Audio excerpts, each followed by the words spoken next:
ஆண்டவராய் இயேசு கிறிஸ்துவின் இனிய நாமத்தில் உங்கள் மத்தியிலே தேவ வார்த்தைகளை கொண்டு வந்திருக்கிறேன்.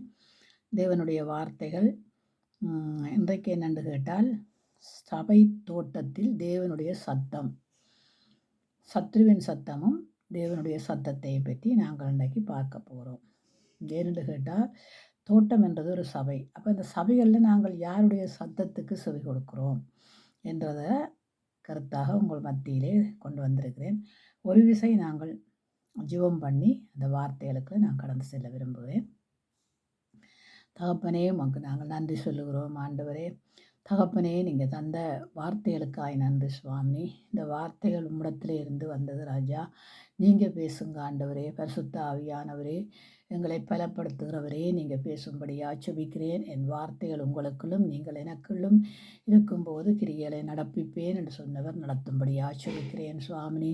நீங்கள் பேசும்படி ஆட்சேபிக்கிறேன் ஆண்டவரே. கர்த்தாவே, இந்த வேளையிலும் ஆண்டவரே, வார்த்தையை கொடுக்கும்போது சத்ருவானவன் மேற்கொள்ளாதபடி அவனுடைய கிரிகளை நசரேயராகிய இயேசுவின் நாமத்தினாலே அழிக்கிறோம் ஆண்டவரே. ஆண்டவரே, உம்முடைய இரத்தத்தாலே என்னை மூடுகிறேன் ஆண்டவரே. இந்த இடத்தை மூடுகிறேன் ராஜா. ஆவியானவர் தாமே அசைவாடும்படி ஆட்சேபிக்கிறேன், பேசும்படி ஆட்சேபிக்கிறேன். நான் அல்ல, என் இரத்தம் அல்ல, என் மாம்சம் அல்ல, என் ஜீவன் உள்ள தேவனுடைய வார்த்தையினாலே பரிசுத்த ஆவியானவர் இடைப்பட்டு பேசும்படி ஆட்சேபிக்கிறேன். அதை கேட்கிற ஒவ்வொருவரையும் தேவ ஆவியானவர் தாமே ஆசீர்வதிக்கும்படி ஆட்சேபிக்கிறேன் ஆண்டவரே. இது ஆண்டவரே உம்முடைய வார்த்தைகள், இதில் ஒன்றும் கூட்டாமலும் குறையாமலும் தேவரீர் என்னை நடத்தும்படி ஆட்சேபிக்கிறேன் ஆண்டவரே. நீங்கள் பெரிய காரியங்களை செய்யுங்க. எல்லாம் இயேசு கிறிஸ்துவின் நாமத்தில் ஜெபிக்கிறேன் நல்ல பிதாவே, ஆமென். இன்றைக்கு நாங்கள் வார்த்தைகள் என்னென்றதை நாங்கள் பார்க்க வேண்டியவர்களாக இருக்கிறோம்.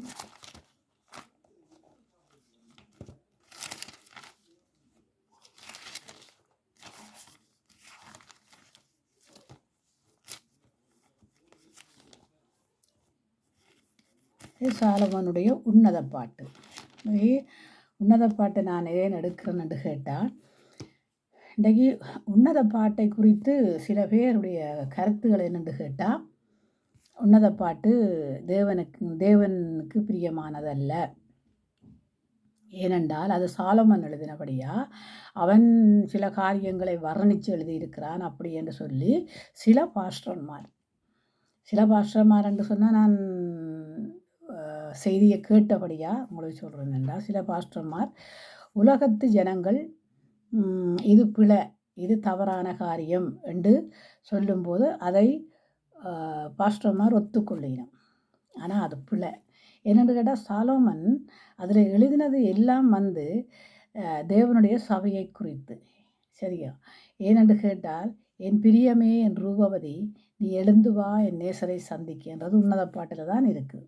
அதே மாதிரி நான் இன்றைக்கு உன்னத பாட்டில் இருந்து சில காரியங்களை சபை என்னும் தோட்டத்துக்கு கொடுக்க இருக்கிறேன். உன்னத பாட்டு 2:8 பார்ப்போம். இது என் நேசருடைய சத்தம், இதோ அவர் மலைகள் மேலே குதிக்கும் மேடுகள் மேலும் துள்ளி வருகிறார். மலைகள் மேலும் குதிக்கும் மேடுகள் மேலும் துள்ளி வருகிறார். என் நேசர் வெளிமானுக்கும் மரக்குட்டிக்கும் ஒப்பாயிருக்கிறார். அப்போ எப்படியான அவருடைய சத்தம் எப்படியானதான் கேதுரு மரங்களை முறிக்கிறது. அவருடைய சத்தம் வெளிமானுக்கு ஒப்பாயிருக்கிறது. சரியோ? அப்போ நாங்கள் பார்ப்போமாண்டா அவருடைய சத்தத்தை குறித்து எவ்வளவோ நாங்கள் பார்க்கிறோம். அப்போ நாங்கள் இன்றைக்கு சொல்லலாமா என்னென்று கேட்டால், உன்னத பாட்டு பிழை என்று சொல்லலாமா? இங்கே பாருங்கள் என்ன சொல்லியிருக்கோண்டு, என் நேசர் வெளிமானுக்கும் மரக்குட்டிக்கும் ஒப்பாயிருக்கிறார். இதோ அவர் எங்கள் மதில்களுக்கு புறம்பே நின்று பலகனி வழியாய் பார்த்து கிரோதியின் வழியாய் தமது மலர்ந்த முகத்தை காண்பிக்கிறார். என் நேசர் என்னுடனே பேசினார். என் பிரியமே, என் ரூபவதி, நீ எழுந்து வா. யாரை சந்திக்க? என் நேசரை சந்திக்க. அப்போ பிரியமே, ரூபவதி என்ற எதை அழைக்கிறார் ஆண்டவர்? சபையை.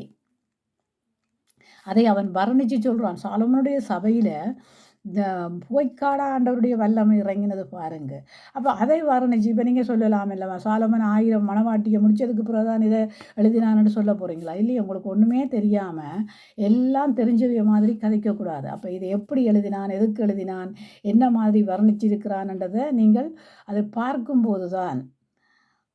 பார்க்கும்போது அதை நாங்கள் இதண்டும்போது தான். இப்போ பாருங்கள், வாசனை உள்ள வாசனை இப்போ எங்கள் ஆண்டவர் வந்து சொல்கிறாருன்னா, நாங்கள் எங்களுடைய துதி அவர் நுகர்ந்து மகிழத்தக்கதான இதாக இருக்க வேணுமெண்டு, வாசனையாக இருக்க வேணுமெண்டு. அப்போ பல இடங்களில் பல காரியங்களை ஆண்டவர் சொல்லியிருக்கும்போது, அது தப்பு. இந்த வேதத்தில் உள்ளதையெல்லாம் தப்பு தப்புன்னு போடுறது தப்பான காரியம். ஏனெண்டா ஆமென்றும் ஆமேன் என்றும் உள்ள வார்த்தைகள். அதனால் நாங்கள் எல்லாத்தையும் நாங்கள் கவனித்து வாசித்து இப்போ நாங்கள் எல்லாம் முற்றும் தேறினவர்கள் ஒன்றும் சொல்ல முடியாது. அதனால் நாங்கள் முற்றும் தேற முயற்சி எடுக்க வேணும். அப்போ நாங்கள் முற்றும் தேற முயற்சி எடுக்காமல் தேவையற்ற கதைகளை எல்லாம் சொல்லக்கூடாது. அதனால் இங்கே பார்க்குறோம், இது என் நேசருடைய சத்தம். அப்போ ஆண்டவருடைய சத்தத்துக்கு நாங்கள் செவி கொடுக்கிறவர்களாக இருக்க வேண்டும். ஆண்டவருடைய சத்தத்தை கேட்கிறவர்களாக இருக்க வேண்டும். இன்றைக்கு நாங்கள் ஆண்டவருடைய சத்தத்தை கேட்கிறோமா? கேட்க இல்லையா? அது பேசுகிறாரு இல்லையா? வேதத்தின் வழியாயும் பேசுவார். அநேக பழைய ஏற்பாட்டில் அநேக ஆக்களோடு ஆண்டவர் பேசியிருக்கிறார். இன்றைக்கு நான் உங்களுக்கு அதை எடுத்து காட்டுறேன். அப்போ நாங்கள் பார்க்குறோம் என்னென்னு கேட்டால், ஆண்டவருடைய சத்தத்துக்கும் பிசாசனுடைய சத்தத்துக்கும் வித்தியாசம் உண்டு. அவர் எப்படியாக எப்படியான அவருடைய காரியங்கள் என்பதை இதிலேயே விவரித்து சொல்லப்பட்டிருக்கிறது. அவர் என் நேசருடைய சத்தம் இதோ அவர் மலைகள் மேலே குதிக்கும் மேடுகள் மேலே துள்ளியும் வருகிறாராம். மலைகள்லையும் குன்றுகள்லையும் இருந்து அவர் துள்ளி வருகிறாராம். அப்போ அவருடைய சத்தம் எப்படிப்பட்டதா? சத்தம் சும்மா மலைகளை எல்லாம் ஜொலிச்சு கொண்டு வருகிறது. மலைகளை கேதுரு மரங்களை முறிச்சு கொண்டு வருமாம் அவருடைய சத்தம். அப்போ மலைகள் குன்றுகள் எல்லாத்தையும் தான் தாக்கி கொண்டு வரும் அவருடைய சத்தம். பாருங்கள், நீங்கள் ஒரு இயற்கையை நீங்கள் அடக்க முடியுமா? இல்லை. அது எப்படி முயற்சி எடுத்து இதண்டு வருகுதண்டு பாருங்கள். அது ஆண்டவருடையது. அது ஆண்டவர் படைத்தது. அது ஆண்டவருக்கு தான் கீழ்ப்படியுது. அப்போ நாங்கள் பார்க்கிறோம் அவருடைய சத்தம் எப்படிப்பட்ட. என் நேசர் வெளிமானுக்கும் எப்படியா வெளிமான் மரக்குட்டிகளுக்கு ஒப்பாயிருக்கிறார். இதோ அவர் எங்கள் மதில்களுக்கு புறம்பே நின்று பலகனி வழியாய் பார்த்து கிரோதியின் வழியாய் தமது மலர்ந்த முகத்தை காண்பிப்பாராம். அவருடைய முகம் எப்படிப்பட்டதாம்? அவர் வந்து வெண்மையும் சிவப்புமானவர், விண்ணகராஜாவர். அப்போ அவருடைய முகம் அழகு உள்ளது, சௌந்தரியம் உள்ளது. அப்போ அவருடைய முகத்தை பார்க்கும்போது அழகும் சௌந்தரியமும் இருக்கும் அதில். அப்போ இங்கே நாங்கள் பார்க்குறோம், என் பிரியமே என் ரூபவதி நீ எழுந்து வாண்டு கூப்பிடுறது. அதே நேசர் எங்கு வந்து நிற்கிறாராம்? இப்போ சபையில் வந்து நிற்கிறாரு. அப்போ சபைக்கு வாராரு நேசர். அப்போ அவன் ஆண்டவருடைய வருகையை குறித்து சொல்லுகிறான். என் பிரியமே என் ரூபவதி நீ எழுந்து வா என் நேசரை சந்திக்க. நேசர் வரும்போது நாங்கள் பிரியமே ரூபவதி யார்? மணவாட்டி. மணவாட்டியை வர்ணிச்சிக்கிறது தப்பில்லை. வேறங்க 10 ஞானமுள்ள கன்னிகளை பற்றி சொன்னால் சத்தப்பில். அப்போ ஆண்டவருடைய சத்தத்தை நாங்கள் கேட்கணும். இந்த வார்த்தையில் ஆமென்றும் ஆமேனொன்றும் உள்ள வார்த்தையில் நல்லதும் இருக்குது, கெட்டதும் இருக்குது. நல்லதை கொண்டு வருகிறவர் என் ஆண்டவராகிய தேவன், கெட்டதை கொண்டு வருகிறவன் பிசாசானவன். அப்போ நான் இன்றைக்கு பிசாசையும் ஆண்டவருடைய சத்தத்தையும் நான் பெற்றி உங்களுக்கு கொடுக்க போகிறேன். இன்றைக்கு உன்னத பாட்டில் நாங்கள் பார்த்துருக்குறோம் இல்லையா? என் நேசருடைய சத்தம் எப்படிப்பட்டது என்று நாங்கள் பார்க்கிறோம். அப்போ நேசருடைய சத்தத்தை நாங்கள் கேட்கிறவர்களாக இருக்கணும். ஏன்னா இதில் எல்லாம் நாங்கள் பார்க்கிறோம், என் சகோதரியே என் மணவாளியே நீ அடைக்கப்பட்ட தோட்டமும் மறைவு கட்டப்பட்ட நீரூற்றும் முத்தி அரிக்கப்பட்ட கிணறுமாயிருக்கிறாய். யார்? உன் தோட்டம் மாதாளஞ்செடிகளும் அருமையான கனி மரங்களும் மரதோன்றி பூ செடிகளும் நாளந்த செடிகளும். அப்போ பாருங்கள் இப்படியெல்லாம் தோட்டத்துக்குள்ள. அப்போ சபை என்னும் தோட்டத்துக்குள்ள எப்படிப்பட்ட கனிகள் எப்படிப்பட்ட மரஞ்செடிகள் இருக்கிறது வித்தியாசம். அந்த மரங்கள் பழங்களில் வித்தியாசங்கள் உண்டு. ஆண்டவர் சொல்கிற இடத்துல அந்த தோட்டத்துக்குள்ள 12 விதமான மரங்கள், 12 விதமான கனிகள். அப்போ நாங்கள் எப்படியே அந்த தோட்டத்துக்கு இருக்கிறோமாம்? 12 விதமான கனிகள், விதமான இது. இன்றைக்கு நாங்கள் தோட்டத்துக்குள்ளே இருக்கிறோம், சபை என்னும் தோட்டத்துக்குள்ளே இருக்கிறோம். ஆனால் எப்படி இருக்கிறோம்? ஆண்டவருடைய சத்தத்துக்கு செவி கொடுக்குறோமா? ஆண்டவருடைய சத்தம் அப்படியே பரிசுத்த ஆவியானவர் நம்மோட இருதயத்தில் பேசுவார். ஏனோக்கை போல நாம் சஞ்சரிக்கும் போது பேசுவார். நாங்கள் தியானிக்கும் போது வார்த்தைகளை தியானிக்கும் போது பேசுவார். அப்போ அந்த வார்த்தைகளுக்கு நாங்கள் செவி கொடுக்குறோம். அன்றைக்கு பிசாசுக்கு செவி கொடுக்கிறவர்கள் அநேகராக இருக்கிறார்கள் பாருங்கள். பிசாசுக்கு செவி கொடுக்கிறவர்கள் அநேகராக இருக்கிறார்கள். அப்போ நான் இங்கே பார்க்க போகிறேன் என்னென்னு கேட்டால், சபை என்னும் தோட்டம்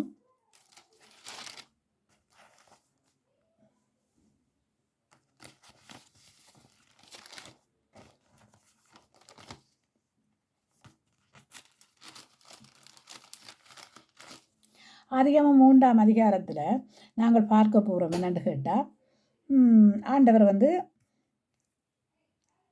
ஆதாமை கூப்பிடுகிறார். அப்பொழுது தேவனாகிய கர்த்தர் ஆதாமை கூப்பிட்டு நீ எங்கே இருக்கிறாய் என்று கேட்டார். இப்பொழுது பார்க்க போகிறோம். அப்பொழுது அவர்களுடைய இருவருடைய கண்களும் திறக்கப்பட்டுட்டது. ஏனென்று கேட்டால் சத்துருவானவனுக்கு இடம் கொடுத்துட்டாங்க 2 பேரும். இன்றைக்கு அப்படித்தான், சத்துருவுக்கு இடம் கொடுத்து கண்கள் திறக்கப்பட்டு உலக காரியங்கள், உலக சிந்தனைகள், உலகத்துக்குரிய பிரச்சனைகள், உலகம் எப்படி பிரச்சனைகளை கிடக்கிறதோ அப்படியே தேவ பிள்ளைகளுக்குள்ளேயும் பிரச்சனைகள், துன்பங்கள், வேதனைகள், ஐக்கியமில்லாத தன்மைகள் இன்றைக்கு சபைகளுக்குள்ளேயும் அது வந்துட்டுது. ஆனால் கடைசி காலத்தில் இதெல்லாம் சபைகளில் வருமென்று சொல்லியிருக்கு. ஆனால் நாங்கள் ஆண்டவருடைய சத்தத்துக்கு செவி கொடுக்காமல் பிசாசனுடைய கிரியைகளுக்கு நாங்கள் இடம் கொடுத்து கொண்டிருக்கிறபடியால் அது நடந்துதான் ஆகிக்கொண்டு போகிறது. அப்போ இங்கே நாங்கள் பார்க்குறோம் என்னென்று கேட்டால், பகலில் குளிர்ச்சியான வேளையிலே தோட்டத்தில் உலாவுகிற தேவனாகிய கர்த்தருடைய சத்தத்தை அவர்கள் கேட்டார்கள். அப்பொழுது ஆதாமும் அவன் மனைவியும் தேவனாகிய கர்த்தருடைய சந்நிதிக்கு விலகி தோட்டத்தில் விருட்சங்களுக்குள்ளே ஒளித்து கொண்டார்கள். இப்போ ஆண்டவர் எப்படிப்பட்ட நேரங்களிலே தோட்டத்துக்கு உலாவுவாராம்? பகலிலே குளிர்ச்சியான நேரங்களிலே தோட்டத்துக்கு. அப்போ சபை நடுவே நான் உலாவி உங்கள் தேவனாக இருப்பேன் என்று சொல்லியிருக்கிறார் இல்லையா? நீங்களே ஜனமாக இருப்பீர்கள். இன்றைக்கு நீங்கள் தேவனுடைய ஜனமாக இருக்கிறீங்களா, அல்ல பிசாசுக்குரிய காரியங்களை செய்து கொண்டிருக்கிறீங்களா? அப்போ நாங்கள் அறிய வேண்டிய காரியங்கள் இந்த 2ம் தான். அதாவது இன்றைக்கு குளிர்ச்சியான வேளைகளிலே தேவன் தோட்டத்தில் உலாவுகிறார். தேவனாகிய கர்த்தருடைய சத்தத்தை அவர்கள் கேட்டார்கள். அப்போ இங்கே நாங்கள் பார்க்கிறோம் என்னென்னு கேட்டால், சபை என்னும் தோட்டத்திலே தேவன் உலாவுகிறார். உலாவும் போது நாங்கள் அங்கே ஆராதிக்கிறோம், துதிக்கிறோம், பாடுகிறோம். ஆனால் உண்மையாக தேடுகிறவர்களும் உண்டு, உண்மை இல்லாமல் தேடுகிறவர்களும் உண்டு, பிரிவினைகளோடு தேடுகிறவர்களும் உண்டு, பிரச்சனைகளோடு தேடுகிறவர்களும் உண்டு. ஆனால் அதுக்கு தேவன் அல்ல, பிரிவினைக்கும் பிரச்சனைக்கும் தேவன் அல்ல. உண்மையாய் நீ என்னை தேடும்போது சமீபமாய் நான் பதில் கொடுப்பேன் என்று சொன்ன தேவன். அப்போ நாங்கள் உண்மையாய் தேடுகிற பிள்ளைகளாக இருக்கணும். பிரச்சனைகள், துன்பங்கள், வேதனைகள், சோதனைகளை மற்றவனுக்கு கொடுத்து கொண்டு நாங்கள் ஆராதிக்கிறது, துதிக்கிறதுல ஆண்டவர் வாசம் பண்ணுகிறாருண்டா அது தப்பான காரியம். ஏனென்றா ஆண்டவர் சொல்கிறார், என்னுடைய மகிமையை நான் வேறொருவனுக்கு கொடேன். அப்போ உங்களுக்குள்ளே இருக்கிற தீய செயலுக்கு அவர் தன்னுடைய மகிமையை கொடுக்க மாட்டார், பிரச்சனைகளுக்கு கொடுக்க மாட்டார், பிரிவினைக்கு கொடுக்க மாட்டார். அதை எல்லாம் விட்டுத்தானே உங்களை மறுபடி பிறக்க வச்சார். அப்போ நீங்கள் மறுபடியும் தேவரை சிலுவையிலே அறையும் போது அவர் அந்த சவுலை நாங்கள் பார்க்கிறோம். என்னென்னா, சவுலை அபிஷேகம் பண்ணின சவுல் கடைசியில் எரிச்சல் அடைஞ்சது நிமித்தம் அவன்கிட்ட இருந்து பரிசுத்த ஆவியானவர் எடுத்துக்கொள்ளப்பட்டதும் அவனுக்கு தெரியாது. பொல்லாத ஆவியை அவர்களுக்குள்ள விட்டுட்டார். இன்றைக்கும் அப்படித்தான் சபைகளுக்குள்ள பிரச்சனைகள், துன்பங்கள், வேதனைகளை கொண்டு பிரிவினைகளையும் கொண்டு வந்துட்டு நாங்கள் பரிசுத்த ஆவியில் நிறைஞ்சிருக்கிறோம்டா நம்ப முடியாத காரியம். பரிசுத்த ஆவியானவர் பிரிவினைக்கு ஆவியானவர் இல்லை, பிரச்சனைக்கு ஆவியானவர் இல்லை. அவர் என்ன செய்வாராம்? சகல சத்திய திருமங்களை வழிநடத்துகிற ஆவியானவர், அக்கியத்தை கொடுக்கிறவர். 12 அப்போஸ்தலர் மேலும் உறங்கும் போது ஒரு மனம் இருந்தது, அக்கியம் இருந்தது, அன்பிருந்தது. அப்போ அப்படிப்பட்ட ஆவியானவரை நாங்கள் தேட வேணும். அப்போ அதுக்குத்தான் ஆண்டவர் என்ன செய்கிறார் என்று கேட்டால், இங்கே பாருங்கள், நான் சொல்கிறேன் என்னென்று கேட்டால், அவர்கள் இருவரும் நிர்வாணிகள் என்று அறிந்து கொண்டார்கள். எப்படியானவர்களாயம் என்று அறிந்து கொண்டார்கள்? நிர்வாணி என்று தங்களை அறிந்து கொண்டதுக்கு காரணம் என்ன? ஆண்டவருடைய வார்த்தைகளை மீறினபடியா. இன்றைக்கு ஆண்டவருடைய வார்த்தைகளை மீறி உலகத்துக்குரிய காரியங்களோடு இருக்கிறவர்களும் பிரச்சனைகளையும் பிரிவினைகளையும் கொண்டு வருகிறவர்கள் யாரா? நிர்வாணிகள். மீண்டும் நிர்வாணிகளாய் போகிறார்கள். அவர்கள் வெண் வஸ்திரத்தை கலட்டி வைத்துவிட்டு உலகத்தின் காரியங்களினாலும் பிரிவினைகளினாலும் அவர்கள் நிர்வாணிகளாகிறார்கள். அப்போ நாங்கள் இன்றைக்கு பார்க்கிறோம் என்னென்று கேட்டால், ஆண்டவருடைய சத்தத்தை கேட்டது. அப்பொழுது ஆதாம் அவன் மனைவியும் எங்கே போய் ஒளிச்சு கொண்டார்களாம்? தேவனுடைய சந்நிதிக்கு விலகி தோட்டத்தின் விருட்சங்களுக்குள்ளே போய் மரஞ்செடிகளுக்குள்ளே போய் ஒளிச்சு கொண்டாங்க. அதுவும் பாருங்க, இலைகளை எடுத்து தாங்களே மூடிக்கொண்டு தாங்களே மறைச்சு கொண்டாங்க. அப்போ இங்கே ஆண்டவர் கேட்குறார், அப்பொழுது தேவனாகிய கர்த்தர் ஆதாமை கூப்பிட்டு நீ எங்கே இருக்கிறாய் எங்கே இருக்கிறார்? ஏவாளை கேட்டார். ஏவாளட்டையா கட்டளை கொடுத்தாரு? இல்லையே. எங்கே கட்டளை கொடுத்தாரோ அங்கே தான் கேட்குறார் ஆண்டவர், ஆதாமே நீ எங்கே இருக்கிறான்ட்டு. அப்போ கேட்டிருப்பாரு, ஏவாளே நீ எங்கே இருக்கிறான்ட்டு. ஏனெண்டா பெண்கள் பலவீனமானவர்கள். அவரிடத்துல ஆண்டவர் கட்டளைகளை கொடுக்க இல்லை, கற்பனைகளையும் கொடுக்க இல்லை.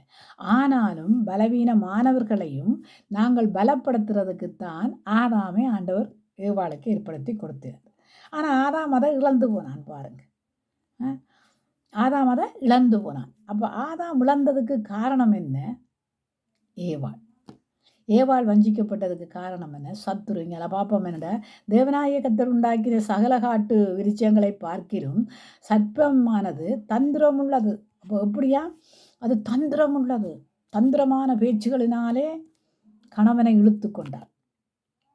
அங்கே அதை பேசிக்கிட்டு பாருங்க ஸ்திரியோட பேசின உடனே அந்த தந்திரமான காரியங்கள் ஸ்திரிக்குள்ளே வந்துட்டு, அவள் பலவீனம் உள்ளவள்ளானே. அப்போ சத்ரு அவளுக்குள்ளே வந்துட்டு, வந்த உடனே அவள் என்ன செய்கிறாள்ண்டா, அந்த பழத்தை காட்டி சொல்கிறாள், இது பார்வைக்கு இன்பமும் புசிப்புக்கு நலமுமானது. அப்போ அதை அவன் பார்வைக்கு அவனும் இச்சித்து கொண்டான் பாருங்க. அப்போ இந்த சர்ப்பம் கேட்குது என்னென்னு கேட்டால், இவனை அது ஸ்திரியை நோக்கி, நீங்கள் தோட்டத்தில் உள்ள சகல விருட்சத்தின் கனிகளையும் புசிக்க வேண்டாம் என்று, தோட்டத்தில் உள்ள சகல விருட்சத்தின் கனிகளையும் புசிக்க வேணாம் என்று தேவன் சொன்னதுண்டோ?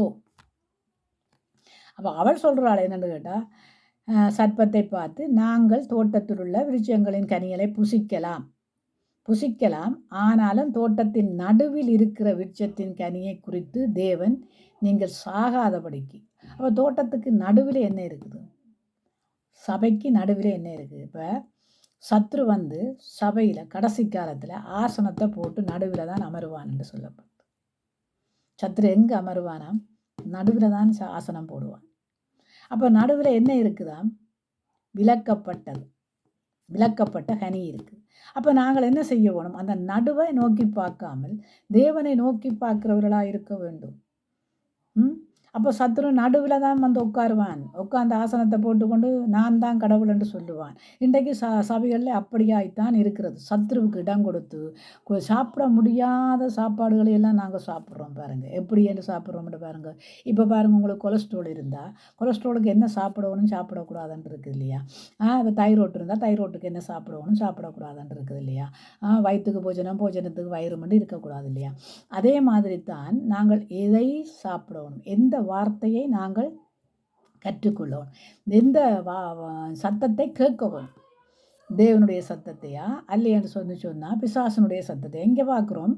தேவனுடைய சத்தத்தை கேட்க முடியாத அளவுக்கு பிசாசு முந்திக்கொண்டான். இப்போ பிசாசு முந்திக்கணும். இன்றைக்கு ஒரு காலத்தில் தேவனுடைய சத்தத்தை கேட்டு தேவனுடைய வசனத்தை கேட்டு நாங்கள் இப்படித்தான் வாழணும், இப்படித்தான் இருக்கணும், இப்படித்தான் என்று வாழ்ந்த குடும்பங்கள் எல்லாம் இன்றைக்கு என்னென்று கேட்டால் வேதம் அவர்களுக்கு எப்படியா இருக்காம்? ஒளியின் வேஷம் போட்டவர் பிள்ளைகளாக இருக்கிறார்.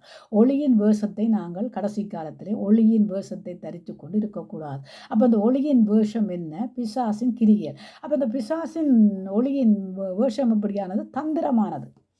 தந்திரமாய் மனுஷரை பிடிக்கிறது. தந்திரமான கதைகளினாலே, கட்டு கதைகளினாலே மனுஷரை உடைக்கிறது. கழுத்துகளில் கொண்டு அவன் நுகத்தடியை போட்டு விட்டுருவான். அன்றைக்கு ஏசாவின் கழுத்தில் இருந்த நுகத்தடி என்ன? எதிர்ப்பு. சகோதரனை கொலை செய்ய வேண்டும், சகோதரனை பழி வாங்க வேண்டும். இன்றைக்கும் சபையில் இருக்கிற பிள்ளைகள் என்ன? சபைக்குள்ள இருக்கிறவர்களுக்குள்ளேயே பழி வாங்குதல், சபைகளுக்குள்ள இருக்கிறவர்களையே பிரிவினைகள். ஏன்? குடும்பம் என்றால் என்ன? ஒரு சபை. அப்போ குடும்பத்தை ஒருதான் கட்டாவிட சபையை கட்ட முடியாது. அப்போ குடும்பம் என்று சொன்னால் அந்த குடும்பத்தை கட்டுற பொம்பளைகள் போக வேணும், அந்த குடும்பத்தை கட்டுற ஆம்பளைகள் இருக்க வேணும். இன்றைக்கு குடும்பங்கள் ரெண்டாக போகிறதுக்கு காரணம் என்ன? வசனம் இல்லை. வசனம் எல்லாம் ஞாயிற்றுக்கிழமை மட்டும் அந்த வாசல் வரைக்கும் தான் நடக்கும். அப்போ இங்கே நாங்கள் பார்க்குறோம் என்னடா, தேவனாகிய கர்த்தர் ஏன் ஆதாமையும் ஏவாளையும் தோட்டத்தை விட்டு அனுப்பினார் பார்க்கிறோம். தோட்டத்தை விட்டு ஏன் வெளியிலே அனுப்பினார்? ஆண்டவருடைய கட்டளைகளை மீறுவதே பாவம். அப்போ கட்டளைகளை மீறினார்கள். அந்த தோட்டத்தை விட்டு வெளியிலே ஏற்றிட்டு அவர் என்ன செய்கிறாருன்னா, சுடர் ஒளி பட்டயத்தை காவல் வைக்கிறார் பாருங்க. நாங்கள் பார்க்கிறோம். இதில்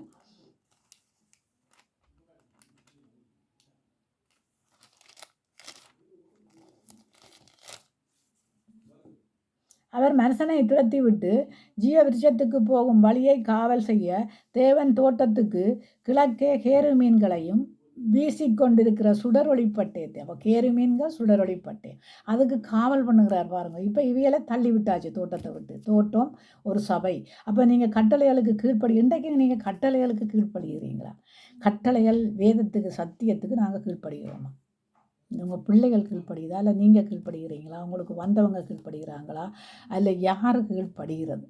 கீழ்ப்படுகிறது முக்கியம். கீழ்ப்படிவு கட்டாயம் அவசியம். எதுக்கு? கட்டளைகளுக்கு சத்தியத்துக்கு கீழ்ப்படிவோம். அப்போ இந்த கீழ்ப்படியாத தன்மையினால தான் நாங்கள் சொல்கிறோம் என்னடா, ஞானஸ்தானம் எடுத்துட்டோம், அதனால் நாங்கள் பாவம். நீங்கள் ஞானஸ்தானம் எடுத்துகிட்டு பாவம் செய்தீங்கன்னு ஒருத்தரும் சொல்ல முடியாது. ஏன்டா பாவம் இல்லைன்னு சொல்லுவோம், ஆனால் நாம் வஞ்சிக்கிறோம். அது சும்மா ஒரு சாதாரண இதுகளாக இருந்தால் பரவாயில்லை, அது நாளுக்கு நாளாக போயிடும். ஆனால் நீங்கள் என்ன செய்கிறீங்க? என்ன பாவம் செய்கிறீங்க?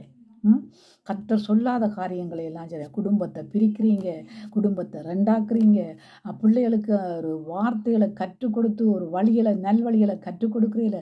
போகிற வீடுகளுக்கு யார் யார் ரட்சிக்கப்படாமல் இருப்பாங்க, ரட்சிக்கப்பட்டிருப்பாங்க, அவங்களுக்கு சாட்சியாக வந்தால் அவங்கள கத்தடத்தில் கொண்டு வர வேணுமென்று பிள்ளைகளுக்கு வேதத்தை கற்றுக் கொடுத்த தாய் தகப்பன்மார் இன்றைக்கு இல்லைங்க.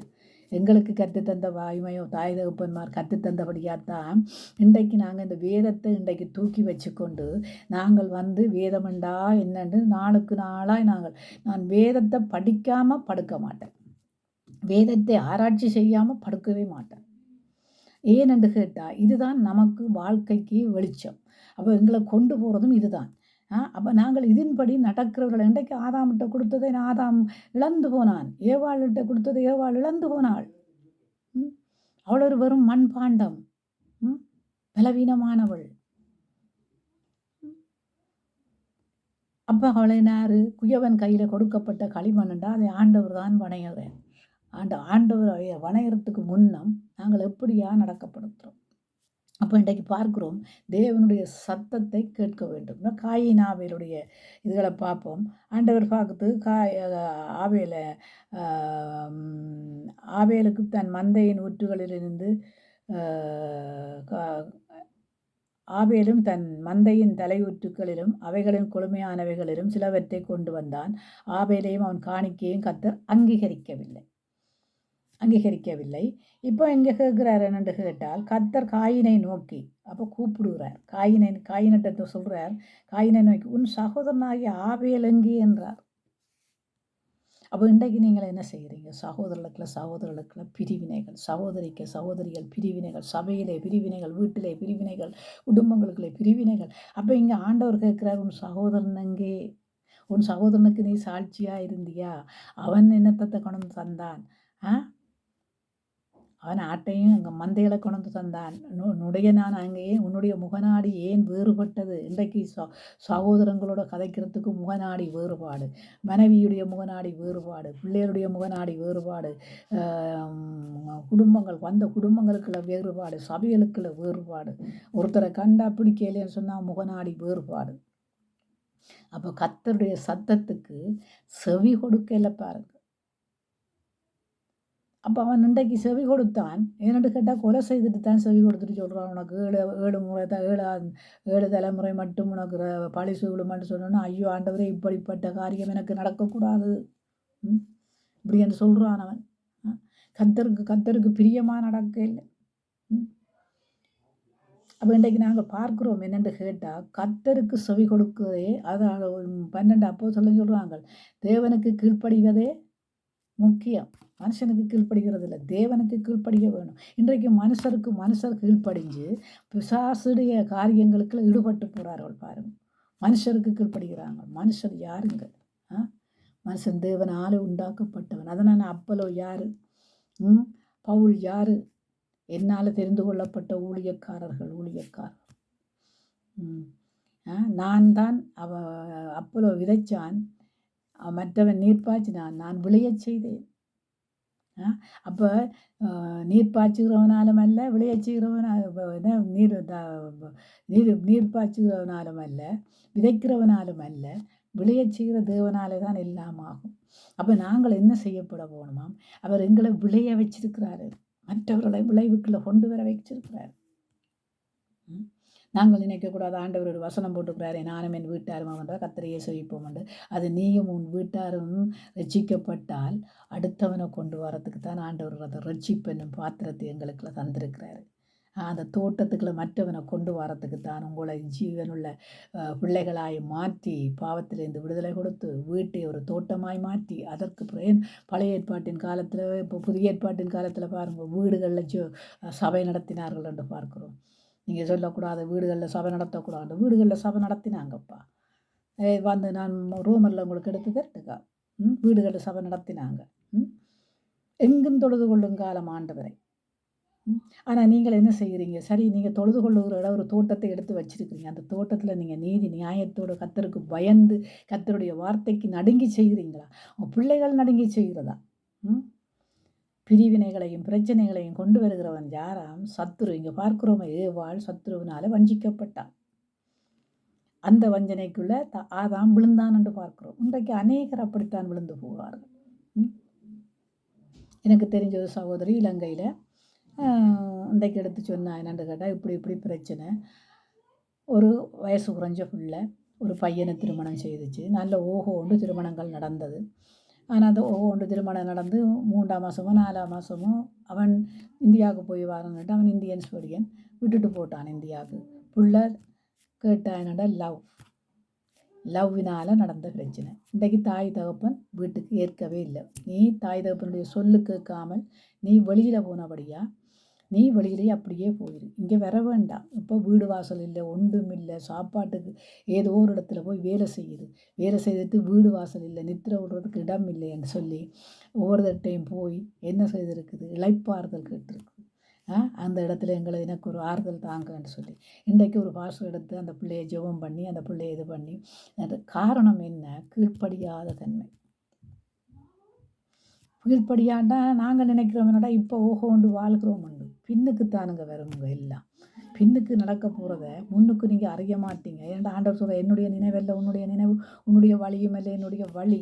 அப்போ நாங்கள் யாருக்கும் பயந்து நடக்கணும்? கர்த்தருக்கு பயந்து கர்த்தருடைய நீதியிலே நடக்கிறவர்களாய், கர்த்தருடைய சத்தத்தை கேட்கிறவர்களாய். சத்துருவின் சத்தம் எப்படிப்பட்டது? கர்த்தருடைய சத்தம் என்னென்னு கேட்டால் கேரு மீன்கள் அதாவது என்ன வெளிமான்களுக்கு ஒப்பான சத்தம்.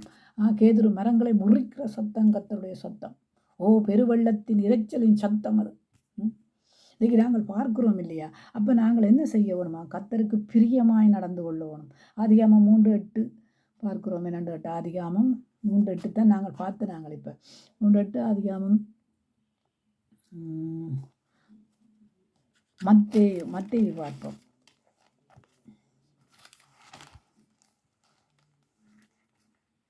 மத்தேயு 4 பாருங்கள். பிசாசு என்ன செய்தது? ஆண்டவரை பிசாசு மத்தேயு 4ஆம் அதிகாரத்தை பார்ப்போம். ஆண்டவரை பிசாசு என்ன செய்கிறான்? 4ஆம் அதிகாரம் பாருங்கள். அப்போ ஆண்டவரை பிசாசு என்ன செய்கிறான்னு கேட்டால் கல்லை அப்பமாக்கும் என்று சொல்லப்படுகிறது. அப்போ ஆண்டவர் என்ன சொல்கிறாரு?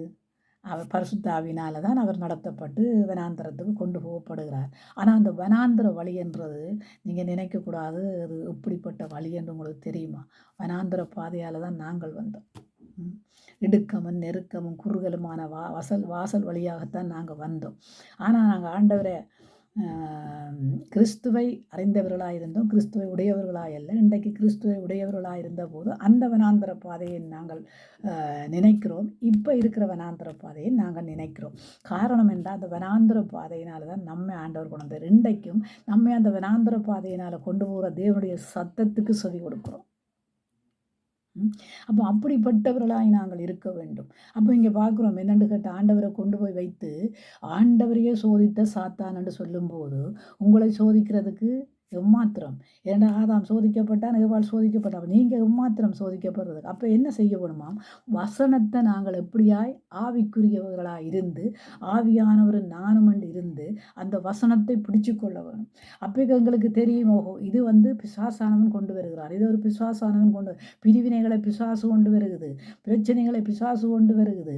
சத்ருவுக்கு எதிர்த்து நிற்கிறோம். நாங்கள் எதிர்த்து நிற்கிற எங்களை என்ன சொல்லுதுன்னு கேட்டால் இவையே சரியில்லை, இவைய பிழை, இவையே ஏதாவது அவன் அப்படித்தான் சொல்லுவான். ஏன்னா அவன் ஒளியின் வேஷத்தை தரிச்சிருப்பான் பாருங்கள். அவனுடைய ஒளியின் வேஷத்தை ஒரு காண வேணுமென்று சொன்னால் உலகத்திலையும் உலகத்தில் உள்ளவைகள்லையும் ஆசைப்படுவான். அவன் சத்ரு. நீங்கள் உங்கள் பிள்ளைகள் உலகத்தில் உள்ளவைகள்லையும் ஆசைப்பட்டு சில காரியங்களுக்கு தடையும் பிரிவினைகளையும் உண்டாக்குற பிள்ளைகளாக இருந்தால் அதுக்குள்ள என்ன இருக்குன்னு நீங்கள் கண்டுகொள்ளுங்க. தேவனுடைய சத்தம் அல்ல அது, தேவனுடைய வார்த்தைகள் அல்ல அது. பிசாசுக்கும் வசனம் தெரியும். அதனால தான் அவன் சொல்கிறான் என்னென்னு கேட்டால், இந்த உலகத்தின் ஒப்பரியெல்லாம் காட்டி நீர் தாழ விழுந்து என்னை வணங்கினால் இதை எல்லாம் தருவன் பாருங்கள். இன்றைக்கு பிள்ளைகளுக்கும் அதைத்தான் சொல்லியிருக்கிறான் அவன். நீ வந்து இந்த குடும்பத்தை பிரி, இந்த சகோதரங்களை பிரி, இந்த பிள்ளைகளை பிரி, நீ உனக்கு எல்லாம் தருவேன், உலகத்தில் கிடக்கிற எல்லாத்தையும் தருவேன். ஞாயிற்றுக்கிழமையில் வந்து நீ கையா வச்சு ஆராதி துதி பாடு, அதுக்கப்புறமாக வசனத்தை கேட்டு காதில் விழுத்தி இதில் விழுத்தி கொண்டு போகாத, அப்படியே வாசலோட விட்டுட்டு போ, நீ உன்னை இஷ்டப்படி நான் நடத்துவேன்.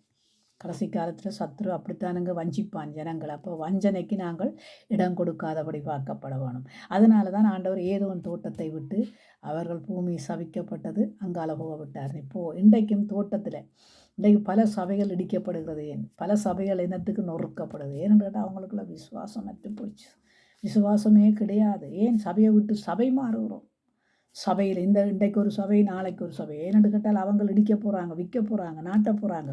அதனால் விடுங்க விடுங்க விடுங்க விடுங்கன்னு நிற்கிறாங்க. காரணம் என்னென்னு கேட்டால், நாங்கள்லாம் அவருடைய தேவாலயம். நாங்கள் தீட்டுப்படுத்தி கொண்டு, எங்களை அசுத்தப்படுத்தி கொண்டு, தேவருடைய சத்தத்தை கேளாமல் பிசாசுடைய சத்தத்தை கேட்டு குடும்பங்களுக்குள்ள பிரிவினைகள், சபைகளுக்குள்ள இன்றைக்கு சபைகளுக்குள்ள நீங்கள் பாருங்கள், எத்தனை சபைகளுக்குள்ள பிரிவினைகள் உண்டு, பிரச்சனைகள் உண்டு பாருங்கள். அப்போ இப்படியான காரியங்கள் எல்லாம் ஆண்டவர் வெறுக்கிறார். சத்துரு கொண்டு போடுற காரியங்கள்ண்டா ஆண்டவர் வெறுக்கிறார் பாருங்கள். அப்போ நீங்கள் நல்லா யோசிக்க வேணும். அதிகாமத்தில் பிசாசின் சத்தம் எப்படியானது? அவன் தந்திரம் உள்ள காரியத்தினால.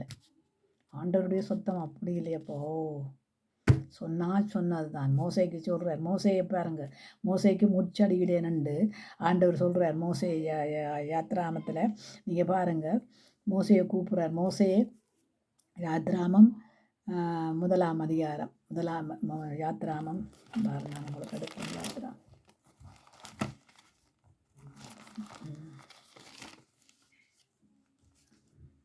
3ஆம் அதிகாரம் 1ஆம் வசனத்திலிருந்து ஆண்டவர் என்ன செய்கிறாருன்னா, மோசையோட முச்சடி நடுவில் பேசுகிறாரு பாருங்க. மோசை என்று கூப்பிடுறாரு. கூப்பிட என்ன சொல்கிறாராம்? இஸ்ரவேல் ஜனங்கள் பார்வோனுடைய அடிமைத்தனத்தில் இருக்கிறார்கள், அவர்களை விடுவிக்கிறதுக்கு மோசை அழைக்க. மோசை என்ன சாட்டு போக்கு சொல்லுவான்? இப்படித்தான் சாட்டு போக்கும். கர்த்தர் பேசுவார், ஆனால் கர்த்தருடைய வார்த்தைக்கு செவி கொடுக்கறது இல்லை. ஆனால் பிசாசுடைய வார்த்தைக்கு நாங்கள் செவி கொடுப்போம். கர்த்தர் பேசுவார், எப்படி சொல், இதை செய்யாதே, இப்படியான காரியங்களை செய், இது தப்பு, இது தவறு, நீ தீமையை விட்டு நன்மை செய், மன்னிக்க முந்திக்கொள். ஆண்டவர் சொல்கிறார், இப்போ வசனத்தில் சொல்கிறாரு, மன்னிக்கிறதுக்கு முந்திக்கொள், பிசாசுக்கு இடம் கொடுக்காதே, எச்சரிக்கையாயிரு. ஆண்டவருடைய சத்தங்களை கேட்கறதில்லை. ஆனால் பிசாசு தந்திரமாக சொல்கிறான், இதை செய், இது நான் உனக்கு உலகத்தின் உப்பரிகையில் எல்லாம் தந்திருக்கிறேன், நீ என்னத்தான் கும்பிடணும், என்னத்தான் வணங்கணும், நீ நல்லா ஆராதி, ஒரு வேஷம் போடு, சபையில் போய் வேஷம் போடு, வீட்டில் வேஷம் போடு, எல்லாத்துலேயும் வேஷம் போட்டுக்கொள். ஆனால் நான் உன்னோட தான் இருக்கிறேன், நான் ஒளியின் விஷத்தை தரித்து கொண்டு உன்னோட இருக்கிறேன். பிரிவினைகளை கொண்டு வருகிறவன், பிரச்சனையை கொண்டு வருகிறவன், வேதனையை கொண்டு வருகிறவன், பொல்லாத சத்துரு என்ற ஜோபுக்கு அதை கொண்டு வந்தான் என்று பார்க்கிறோம். நான் ஜோபுக்கு அங்கால வாரன். அப்போ இங்கே பார்க்கிறோம் என்னென்று கேட்டால், மோசையை ஆண்டவர் வழி நடத்தி கொண்டு போகும்போது இஸ்ரவேல் ஜனங்கள் என்ன செய்தார்கள்? இன்றைக்கும் அந்த முறுமுறுப்பு இருக்குது பாருங்கள். எல்லோரும் நாங்கள் சொல்லுவோம், நாங்கள் ஞானஸ்தானம் எடுத்துட்டோம். நீங்கள் ஞானஸ்தானம் எடுத்துட்டீங்க இல்லையென்று சொல்ல வர இல்லையே. ஞானஸ்தானம் எடுத்த வேலை பற்றி நான் உங்களுக்கு சில இதுகள் சொல்கிறேன். எனக்கு தெரிஞ்ச 2 பையங்களை பற்றி உங்களுக்கு சொல்கிறேன். அவங்க வந்து ஒரு பையன்கிட்ட கேட்டேன், நீங்கள் ஞானஸ்தானம் எடுத்திருக்கிறீ, எத்தனை வருஷமாச்சுது, நீ உண்மையிலேயே ஆண்டவரை ஏற்றுக்கொண்டா ஞானஸ்தானம் எடுத்தாயன்று. அப்போ எங்களாக சொன்னேன்னா, இல்லை அப்படி என்று நான் சொல்ல வர இல்லை. எங்களுடைய அம்மா பக்கத்தில் நின்றாங்க, எங்களுடைய அம்மா எடுக்க போகிறாண்டு அவள் சொன்னாங்க. அதே மாதிரி நானும் போய் சும்மா எடுத்து பார்ப்போம்னு சொல்லி சும்மா எடுத்த இடத்துல அப்போ அப்போ நீங்கள் அந்நிய பாஷைகள் பேசினீங்க, பக்கத்தில் இருந்தவரை பார்த்து நான் பேசினான்டா. இந்த வரைக்கும் அவன் சரியான விதத்தில் மனம் திரும்புதல் இல்லை. அந்த பையன் இந்த வரைக்கும் சரியான விதத்தில் மனம் திரும்புதல் இல்லை. இன்னொரு பையனை குறித்து நான் சொல்கிறேன். ஆண்டவர் நான் இந்த ப்ரேயர் பண்ணி கொண்டு இருக்கும்போது அப்போது கிறிஸ்டி கிறிஸ்டி வீட்டுக்கு போனேன். கிறிஸ்டி வீட்டில் முன்னுக்கு சீலன் என்ற பையன் இருந்தவர். அப்போ ஆண்டவர் எனக்கு அந்த சீலன் என்ற வீட்டை கூட்டிகிட்டு போயிட்டு, ஆல்ஃபிரட் கிறிஸ்டி என்று நீங்கள் கேள்விப்பட்டிருப்பீங்க, எல்லாருக்கும் தெரிஞ்ச ஆக்களவே லண்டனில். அப்போ அவன் வீட்டை நடத்த நான் கேட்டேன், நீ வந்து ஞானஸ்தானம் எடுக்க போறியாமே, அப்போ நீ மனம் திரும்பியா ஞானஸ்தானம் எடுக்கிற, விசுவாசிச்சா ஞானஸ்தானம் எடுக்கிறேன்ட. அப்போ சொன்னான், நான் மனம் திரும்பித்தான் எடுக்கிறேன், விசுவாசிச்சு தான் எடுக்கிறேன்ட. நான் சொன்னேன், இல்லை, நீ நீ ஏன் எடுக்கிற என்பதை ஆண்டவர் என்னோட பேசினார், தயவு செய்து அப்படி எடுக்காது. இல்லை இல்லை இல்லை நான் மனம் திரும்பித்தான் எடுக்கிறேன். நான் சொன்னேன், இல்லை, உனக்கு வந்து ரட்சிக்கப்படாத பொம்பளை உன்னை ஏமாற்றிட்டாள்ன்றதுக்காக நீ என்ன செய்கிறேன்னு கேட்டால், ஞானஸ்தானம் எடுத்தால் சபைக்குள்ள நான் வந்து யாரையும் லவ் பண்ணலாம், ஆனால் சபைக்கு வந்து திருமணம் செய்யலாம்ன்ற காரணத்தால் எடுக்கிறாய் ஒழிய மற்றபடி நீ மனம் திரும்பி எடுக்க இல்லை என்று சொல்ல, சீச்சி அப்படி இல்லையாக்கா, நான் மனம் திரும்பிட்டேன், நான் ஞானஸ்தானம் எடுக்கத்தான் நான் என்ன விட்டு கொடுத்துருக்குறேன்ன்ற. நான் சொன்னேன், நான் கடைசி வரைக்கும் நம்ப மாட்டேன். ஆனால் ஞானஸ்தானம் பண்ணால் உனக்கு என்னென்னு தெரியுமா, அதனால் சோதனையும் வரும். ஒரு கிழமைக்கு வரலாம், 2 கிழமைக்கு வரலாம், ஏதோ ஒரு காரியங்களால் வரலாம் சோதனை. அதையெல்லாம் நீ தாங்குவியான்னு கேட்டேன். அதெல்லாம் பிரச்சனை இல்லையாக்கா, அதெல்லாம் நான் தாங்குவேன். நான் சொன்னேன், சரி, ஓகே, உண்ட விருப்பம்டாப்பா, எனக்கு நான் சொன்னேன், என்னோட உணர்த்தினதை உனக்கு வந்து சொல்லியிருக்கிறேன்னு சொல்லிட்டு விட்டுட்டேன். ஞானஸ்தானம் எடுத்து ஒரு கிழமைக்கு பிறகு அங்கே போகிறோன்னு அட்ரா பிறாண்டு டிவிகள் அதுகள் இதுகள் எல்லாம் அடித்து உடைக்கிறான். என்னென்னு பார்த்தா நல்லா குடிச்சிட்டான், நல்லா குடிச்சு போட்டு அடித்து உடைச்சி கொண்டே நிற்கிறான். அப்போ நான் சொன்னேன், வா, நான் இப்போ அவன் வெறியோட நிற்க நான் கதைக்கலாது. அப்போ அடுத்த நாள் போய் கதைச்சேன், வா, இதுக்கு தான் நான் சொன்னேன், நான் ஞானஸ்தானம்ண்டா சும்மா விளையாட்டு போக்கல்ல, கள்ளத்தனமான மனம் திரும்புவதோடு ஞானஸ்தானம் எடுக்கிறது, கள்ளத்தனமான காரியங்கள்னால ஞானஸ்தானம் எடுக்கிறது, இதெல்லாம் விளையாட்டு காரியங்களை. பிலிப்பு போய் மந்திரியோடு போய் சேர்ந்து கொள்ளுண்டு, ரதத்தோடு போய் சேர்ந்து கொள்ளுண்டேங்க, அவனுக்கு இந்த கருத்துக்களை எல்லாம் ஆணித்தனமாக அதுக்கேற்ற அர்த்தங்கள் தெரியுமான்னு கேட்டு அர்த்தத்தை வெளிப்படுத்தின பிறகு தான் அவனுடைய ஒரு மனம் திரும்புதல் வந்தது. சரி, ஆண்டவருடைய இதெல்லாம் சொல்லித்தான் அவன் மனம் திரும்ப வச்சான்.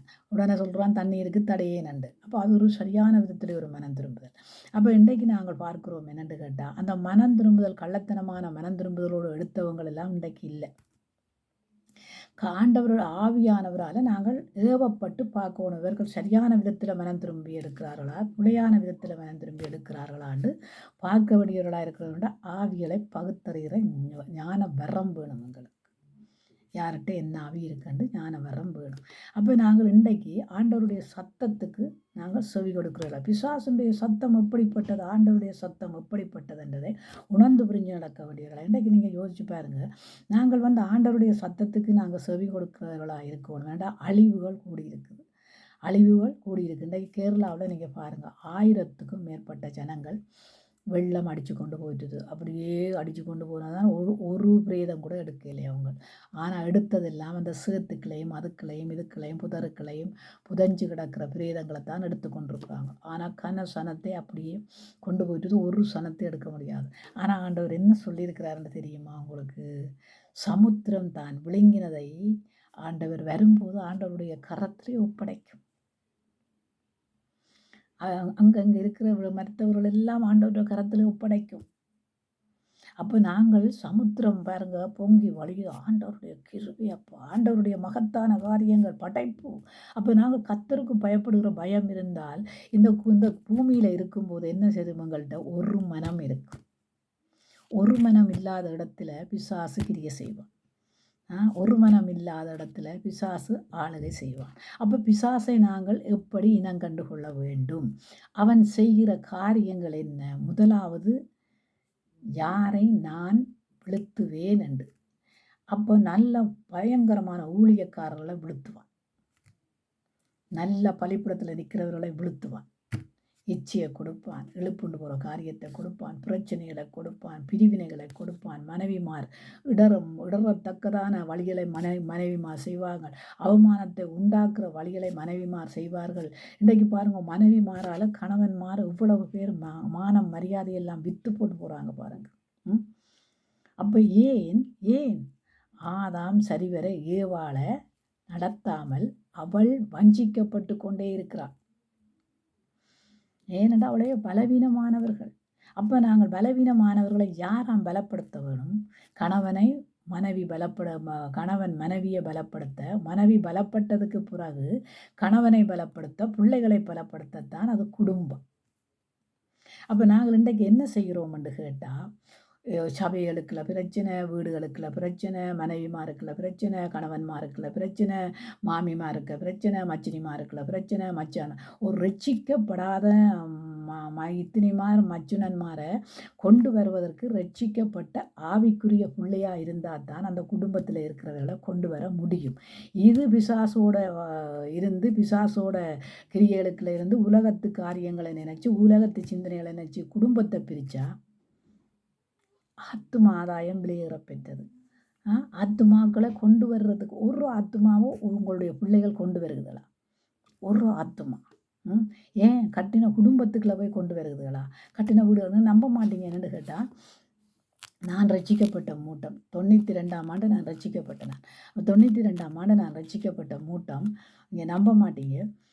இது பொய்யல்ல, இது உண்மை, இது சத்தியம். வேதத்தை வச்சுக்கொண்டு யாரும் பொய் சொல்கிறதுக்கு பொய்க்கு பிதாவை தேட மாட்டோம். நான் உண்மையாக தேவனை தேடுறபடியால் உங்களுக்கு சொல்கிறேன். அப்போ நான் ரட்சிக்கப்பட்ட காலத்தில்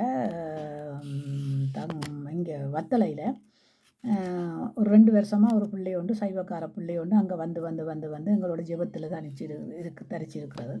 ஆனால் அந்த பிள்ளைக்கு ஒன்றுமே தெரியாது. அது சும்மா வருதா போகுதா அப்படி என்று இருந்துச்சு. அப்படி இருக்கும்போது அந்த பிள்ளை வந்து ஆக்சிடென்ட் பட்டு காலில் பெரிய கண்டல் கண்டு இருந்தது.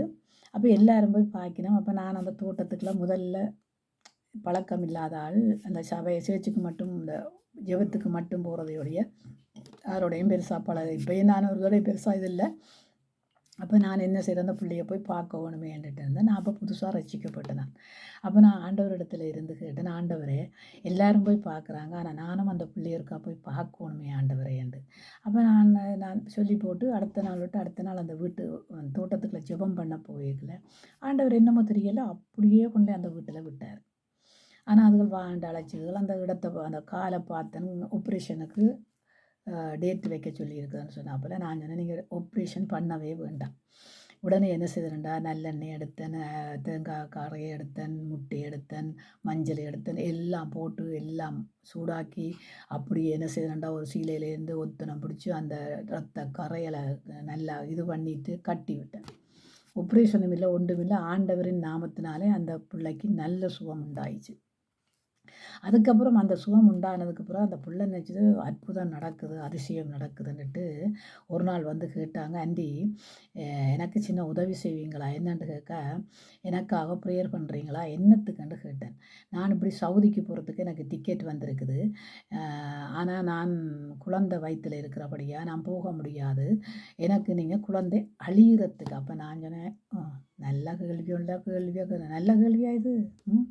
நான் சொன்னேன், என்னம்மா கேட்குற கேள்வி, ஏன்டி ஆண்டவர் என்ன அழிக்கிறவர், அவர் ஆக்குறவர், அவர் அழிக்கிறதுக்கு வரையில் ஆக்கிறதுக்கு வந்தவர். ஆண்டு சொன்ன உடனே சொன்னால், இல்லையாண்டி நான் அதை சாப்பிட்டு பார்த்தேன், இதை சாப்பிட்டு பார்த்தேன், அரிசி அடித்து பார்த்தேன், அதை அடித்து பார்த்தேன், கடைசி வரைக்கும் உனக்கு வராது. ஏன்னு கேட்டால் அது நீ செய்கிறது அப்படியான காரியங்கள் பிழையான காரியங்கள் கற்றுருக்குது. ஏன்னா நீ 2 வருஷமாக அந்த இடத்துல வந்தபடியே ஆண்டவர் ஒன்று கடைசியாக அழிக்க இல்லை, அது டிக்கெட்டை விட்டு இதாண்டு கேன்சல் பண்ணிட்டு நின்றுட்டான். அப்போ கர்த்தருடைய காரியங்களை நாங்கள் எங்களுடைய மாம்சத்துக்குரிய காரியங்களுக்கு நாங்கள் ஆயத்தப்படுத்தக்கூடாது. இன்றைக்கு மாம்சத்துக்குரிய காரியங்களுக்காக நாங்கள் கர்த்தரை நாடி ஓடுகிறோம். கர்த்தர் எங்களுக்கு தந்த காரியம் என்ன? ஆத்துமா ஆதாயம். நீ எப்படியாவது எந்த விதத்திலேயாவது ஆத்துமாக்களை சந்தி. ஆத்துமாக்களுக்காக ஒருத்தர் ஜெபம் பண்ண, ஒருத்தர் போக, ஆண்டவர் விடுதலையாக்க, இப்படிப்பட்ட காரியங்களுக்குத்தான் ஒரு சபை. நீங்கள் பிரச்சனை படுறதுக்கும், பிரிவினை உண்டாக்குறதுக்கும், எரிச்சல் அடைகிறதுக்கும் ஆண்டவர் தானே சொல்லியிருக்கிற எச்சரிக்கையாக இருங்கள்ண்டு. உங்கள் பிள்ளைகளுக்கு நீங்கள் கற்றுக் கொடுக்குறது இல்லை. பாருங்கள், சாமுவேல் என்ற புளியாண்டான் சிறு வயதில் கொண்டு வந்து அன்னாள் அந்த இடத்துல விட்டுட்டார். அன்னாள் அந்த இடத்துல விடும்போது சாமுவேலே ஆண்டவர் கூப்பிடுறார், கர்த்தர் கூப்பிடுறார், சாமுவேலே சாமுவேலே. அவன் சிறு பையன், அவனுக்கு விளங்கல பாருங்க. ஏலி சொல்லியிருக்காட்டா அவனுக்கு விளங்கி இருக்காது. அப்போ சொல்கிறதுக்கு ஒருத்தர் இருந்தால் தான் கேட்குறதும் பிள்ளைகளும் கேட்கும். அப்போ நீங்கள் உங்களோட பிள்ளைகளுக்கு இதுகளை பற்றி கற்றுக் கொடுத்தா தான் போகிற வீடு வழியை இருக்கிற சபைகளில் பிரச்சனை இல்லாமல், பிரிவினைகள் இல்லாமல், சமாதானமாய் ஒற்றுமையாய் மற்ற ஆத்துமாக்களை கொண்டு வருகிற பிள்ளைகளாய், கொண்டு வருகிற குடும்பங்களாய் இருப்பீங்க. இப்படிப்பட்ட காரியங்கள் உங்களுக்குள்ள இல்லை. இப்போ இல்லை. ஒரு காலத்தில் ஓஹோ ஓஹோ என்று ஓடினாங்க. இன்றைக்கு எப்படிப்பட்ட தோட்டமாக இருக்காம்? பிசாசினுடைய சத்தத்துக்கு செவி கொடுக்குற தோட்டமாக இருக்குது. ஆண்டவற்ற சத்தத்துக்கு செவி கொடுக்குற தோட்டமாக இல்லை. அதனால் இன்றைக்கு அநேகர் என்ன செய்கிறாங்கண்டாண்டா வழி விலகி போகிறாங்க. அநேகர் பேர் வீடு வழியே இருந்து ஜெபம் பண்ணுறாங்களாங்க. எனக்கு தெரிஞ்சவங்க எத்தனையோ சபைகளில் இருந்து போய் வீட்டில் இருந்து பிரசங்கம் பண்ணுறாங்க, வீட்டில் இருந்து ஜெபிக்கிறாங்க. சனிக்கிழமை ஜெபம், ஞாயிற்றுக்கிழமை ஆராதனை, வெள்ளிக்கிழமையில் இது, வியாழக்கிழமை. நீங்கள் நம்ப மாட்டீங்க, ஒரு பாஸ்டர் வீட்டில் இருந்து தான் எல்லாம் செய்கிறாரு. இந்த கொரோனாவுக்கு பிறகு ஸ்ரீலங்காவில் நீங்கள் பார்க்க மாட்டீங்க. ஸ்ரீலங்காவில் சபை நடத்துறதுக்கு பதிவு செய்ய வேணும். அந்த பதிவுகள் செய்யாட்டால் அப்பைகளை பதிவும் இல்லை, ஒன்றுமில்லை, எல்லாரும் எல்லாம் செய்யலாம். ஆனால் இன்றைக்கு சட்டங்கள் பெருசாக இருக்கிறபடியா ஒரு பாஸ்டர் வீட்டில் வச்சு ஆத்மாவை ஆதாயப்படுத்தி கொண்டு இருக்கிறாரு. உண்மையில் நம்ப மாட்டீங்க, அது எங்களோட வீட்டில் இருக்கிற பாஸ்டர். ஆனால் அவரை நீங்கள் பார்க்க மாட்டீங்க. என்னென்னு கேட்டால் பேய்களை துரத்துறதும் பிசாசு சும்மா பயந்து பயந்து ஓடுறது. இளங்குடும்பம் இளங்குடும்பம் அந்த பிள்ளைக்கு தெரியாதா? தன் தாயை விட்டு பிரிய வேணும், இதாண்ட வேணும், கொள்ள வேணும், தாயை பிரிக்க வேணும், மாமியாரை பிரிக்க வேணுமான்னு அந்த குடும்பத்துக்கு தெரியாதா? இல்லையே. அதுகள் எப்படிப்பட்ட குடும்பங்களாக இருக்குன்னு யோசித்து அறிய வேண்டியவர்களாக இருக்கிறோம். அப்போ ஆண்டவருடைய ஆவியினாலேயும் ஆண்டவருடைய சத்தத்துக்கும் நாங்கள் செவி கொடுப்போமா? சும்மா இந்த வேதத்தை நாங்கள் ஒரு வருஷத்துக்கு 3 தரம் படிப்போமா இருந்தாலும், ஒரு வருஷத்துக்கு 3 தரம் படிச்சுட்டு அடுத்த வருஷத்துக்கு நாங்கள் அந்த வசனத்தை வாசித்து தியானிப்போமா இருந்தாலும், அங்காங்கு இருக்கிற வசனங்களை எழுதி வச்சு நாங்கள் ஏனடா ஆண்டவர் சொல்கிறார், இந்த வார்த்தைகளை நீ பார்த்து அது இந்த வசனங்களை எல்லாம் வாசித்து அதன்படி நடப்பியாக இருந்தால் ஒருத்தர் உனக்கு போதிக்க வேணுமென்ற அவசியம் கிடையாதே கிடையாது. சரியா? அப்போ நாளுக்கு நாளாக இந்த வசனத்தின்படி நாங்கள் போதிக்கப்பட்டவர்களாக இருக்கோம். போதிக்கிறவங்களும் ஆகாதவர்கள் தள்ளப்பட்டு போய்விடாதபடிக்கு அதன்படி நடக்கும். அவங்களுக்கு 1000 பிரச்சனைகள் வரும் தான், பிள்ளைகளால் வரும். பிள்ளைகளை அப்போ பிள்ளைகளை நாங்கள் வளர்க்க வேண்டிய புளியாண்டான நீ வளர்க்க வேண்டிய வழியில் வளர்த்தால் அது புளியாண்டானா புளியாண்டாளியோ வளர்க்க வேண்டிய வழியில் வளர்த்தால் அது முதிர் வயதிலும் என்ன செய்யுமா? கனி தரும். அப்போ நீங்கள் என்ன செய்யணும்னு கேட்டால், தோட்டம்ண்டா இதுதான். கர்த்தருடைய சத்தத்தை கேட்குறது தான் தோட்டம். பிசாசுனுடைய சத்தத்தை கேட்குறது. அதுக்காகத்தான் ஆண்டவர்கிட்ட 12 சீசரிடம் கேட்குறாரு, ஆண்டவரே நீர் நல்ல விதையைத்தானே அதுக்குள்ளே கொண்டு விதைத்தீர். நீங்கள் நல்ல விதைகளைத்தானே எங்கள் சபையில் போடுறீங்க. ஆனால் அதுக்குள்ளே எப்படி களை வருது? அப்போ களையை நீங்கள் யோசிக்க வேணாம், அதை எதுக்குள்ளால் வருகிறேன். அப்போ அதுக்கு அவனுக்கும் எதிர்த்து நிற்க வேணும். நீங்கள் களை வராதபடிக்கும் உங்களுடைய சபையில் இருக்கிற ஆத்துமாக்களை, உங்களுடைய ஆடுகளை, நீங்கள் உங்களுடைய கனிகளை பக்குவப்படுத்தவும். அதுகளுக்கு இருக்கிற பொல்லாத கல்லுகள், நுள்ளுகள், முள்ளுகள் எல்லாத்தையும் புடிங்கி எறிஞ்சிட்டு உரம் போட வேணும். நாளுக்கு நாள் இந்த வசனம் என்ற உரம் போட வேணும். ஏனென்று கேட்டால் அதை கேட்க முடியாத அளவுக்கு நீங்கள் சரியில்லாமல் இருக்கிறீங்க. ஏனென்று கேட்டால் நீங்கள் அதை சரிப்படுத்துறது இல்லை. நீங்கள் என்னென்னு கேட்டால் என் குடும்பம் என் குடும்பம் என் குடும்பத்தில் புல வந்தால் யார் குடும்பத்தில் புலையண்டாலும் புல தான். இப்போ நான் எந்த காரியத்தில் நான் சொல்லும்போது என் புல செய்தால் புல தான். ஏன் நான் போய் புல செய்யும்போது சபையில் போய் நின்று கொண்டு நான் வாக்குவாதம் பண்ண மாட்டேன், பண்ணவே மாட்டேன். ஏன்னா என் புள்ள செய்திருக்கு. அப்போ பிள்ளையும் புல செய்து வந்தவளும் புல செய்தால் புலதான். ரெண்டும் செய்தால் புலதான். பிள்ளையை நாங்கள் ஒத்துக்கொள்ள வேணும். ஏன்னு கேட்டால் பிள்ளையை ஒத்துக்கொள்ளாதபடியாகத்தான் இந்த சாட்டு போக சொல்கிறோம் பாருங்க. என்ன நான் இல்லை, நீங்கள் தந்த ஸ்திரி தான் என்ன வஞ்சித்தான். உனக்கு தானே கட்டளை கொடுத்தது, என் தினத்துக்கு அங்கே ஸ்திரிகிட்ட போகிறேன். அப்போ என்ன செய்ய வேணுமா? கர்த்தருடைய சத்தத்துக்கு செவி கொடுக்க வேணும். பிசாசினுடைய சத்தம் இன்னதென்று அறிஞ்சு கொள்ள வேணும். அதனால் நீங்கள் கர்த்தருடைய சத்தத்துக்கு நீங்கள் செவி கொடுக்க இல்லை, பிசாசின் சத்தத்துக்கு செவி கொடுப்பீங்களா என்றால் அந்த தோட்டம் எப்படிப்பட்ட தோட்டமாக இருக்குமாம்? நல்ல கனி கொடாத தோட்டமாக இருக்கும். நல்ல உரம் போடாமல், நல்ல விளைச்சலை கொடுக்காமல், முள்ளும் கற்பாறைகளும் விழுந்ததாக இருக்கும். இன்றைக்கு அப்படித்தான் பிள்ளைகள் இருக்கிறார்கள் பாருங்கள். குடும்பங்களை பிரிக்கிறார்கள். சகோதரங்களுக்கோ சகோதரிக்கோ ஒரு சாட்சி உள்ள வாழ்க்கை வாழ்ந்து அவர்களை கொண்டு வர வேணும். அவர்கள் இந்த சபைக்கு வரலாம், அங்கே இங்கே சபைகளுக்கு போகலாம், எப்படியாவது நாங்கள் கொண்டு வரத்துக்கு அவங்களோட ஒப்புரவாக வேணும். அந்த காரியங்கள் எல்லாம் இல்லை. இல்லை, உலகத்தில் இருக்கிறது எல்லாத்தையும் கொடுத்து பிசாசானவன் கண்ணை குருடாக்கி விட்டான். கண்கள் குருடா போனதுனால தான் என்ன செய்கிறேன்னு தெரியாமல் என் குடும்பம் என் குடும்பம் என் குடும்பம் என்று வாழ்கிற வாழ்க்கையில் பிசாசுக்கு இடம் கொடுக்கிறார்கள். இந்த பிசாசினுடைய காரியங்கள் தேவனுக்கு பிரியமில்லாத காரியங்கள். அன்றைக்கு பார்ப்போம், சாமுவேல் வாய்ச்சிட்டேன். சாமுவேல் 3ஆம் அதிகாரம் 4ஆம் வசனத்திலிருந்து ஆண்டவர் கூப்பிடுறார். இன்றைக்கு பாருங்கள், ஏலியின் பிள்ளைகள். ஏலி யாருங்க? ஏலி தேவனுடைய ஆலயத்தில் இருந்து தேவனுக்கு ஊழியம் செய்கிறவன், பணிவிடை செய்கிறவன். அப்போ ஏலி யார்? ஏலி சாமுவேலுக்கு சொன்ன ஏலி தன்னுடைய பிள்ளைகளுக்கு சொல்ல மறந்து போனான் பாருங்க. சாமுவேலுக்கு சொல்கிறான், நீ போய் படு, இனி கூப்பிட்டால் அது ஏன் கேட்கிறேன் என்று சொல்லண்டு. இதே வார்த்தையை தன் பிள்ளைகளுக்கு சொல்லாமல் விட்டுட்டானே பாருங்க. இதே வார்த்தையை தன் பிள்ளைகளுக்கு சொல்லாமல் விட்டவுடைய ஏலியின் பிள்ளைகள் எப்படிப்பட்டவர்களாக இருந்தார். அதனால தான் சாமுவேலுக்கு ஆண்டவர் சொல்கிறார், ஏலியின் பிள்ளைகளை நான் அதம் பண்ணிப்போம். ஏலியின் பிள்ளைகளை குறித்து தான் சொல்லுவான். ஆனால் ஏலிக்கு அது தெரிஞ்சு போச்சு பாருங்க. தன் பிள்ளைகள் கீழ்ப்படியாத பிள்ளைகள் அல்லவா. போகிற வீட்டையும் ரெண்டாக்கின மருமகள் பாருங்கோ, குழந்தை வயிற்றோட உடன்படிக்கை வெட்டி பொடி பட்டுட்டுது.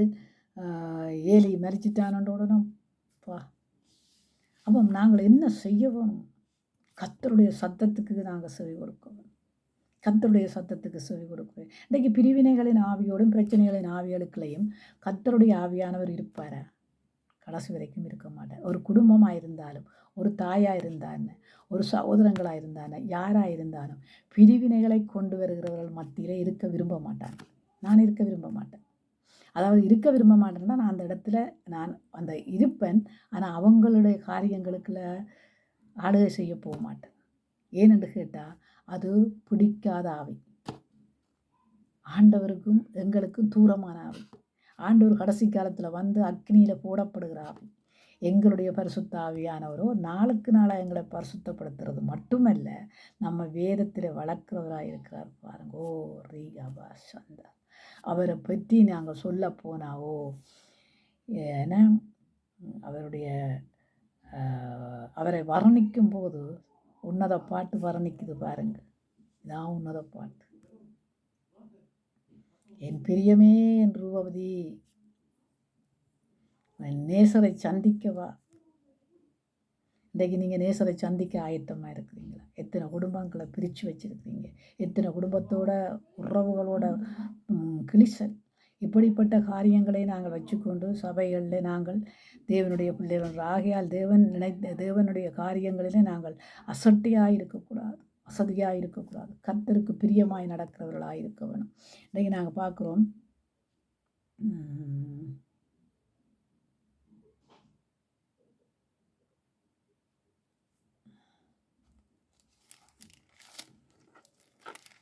மத்தேயு 14 மத்தேயு 4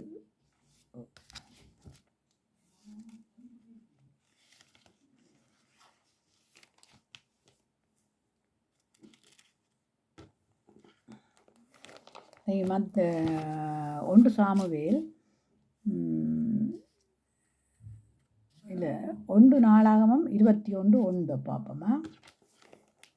1 நாளாகமம்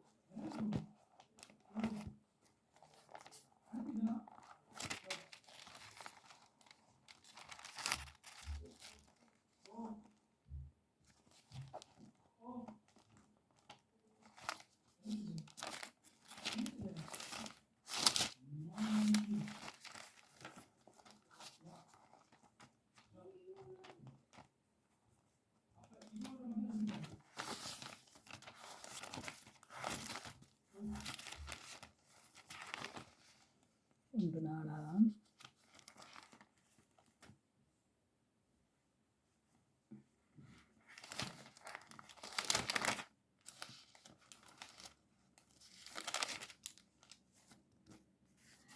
சாத்தான் இஷ்டவேலுக்கு விரோதமாய் எழும்பி இஷ்டவேலை தொகையிடுவதற்கு தாவீதை ஏவிவிட்டார். பாருங்கோ, இஸ்ரவேல் தாவீது யாருங்க? ஆண்டவரால் தெரிந்து அபிஷேகம் பண்ணப்பட்ட மனுஷன். அப்போ அவனையே சாத்தான் பாருங்க இப்படி பிடிச்சானண்டு.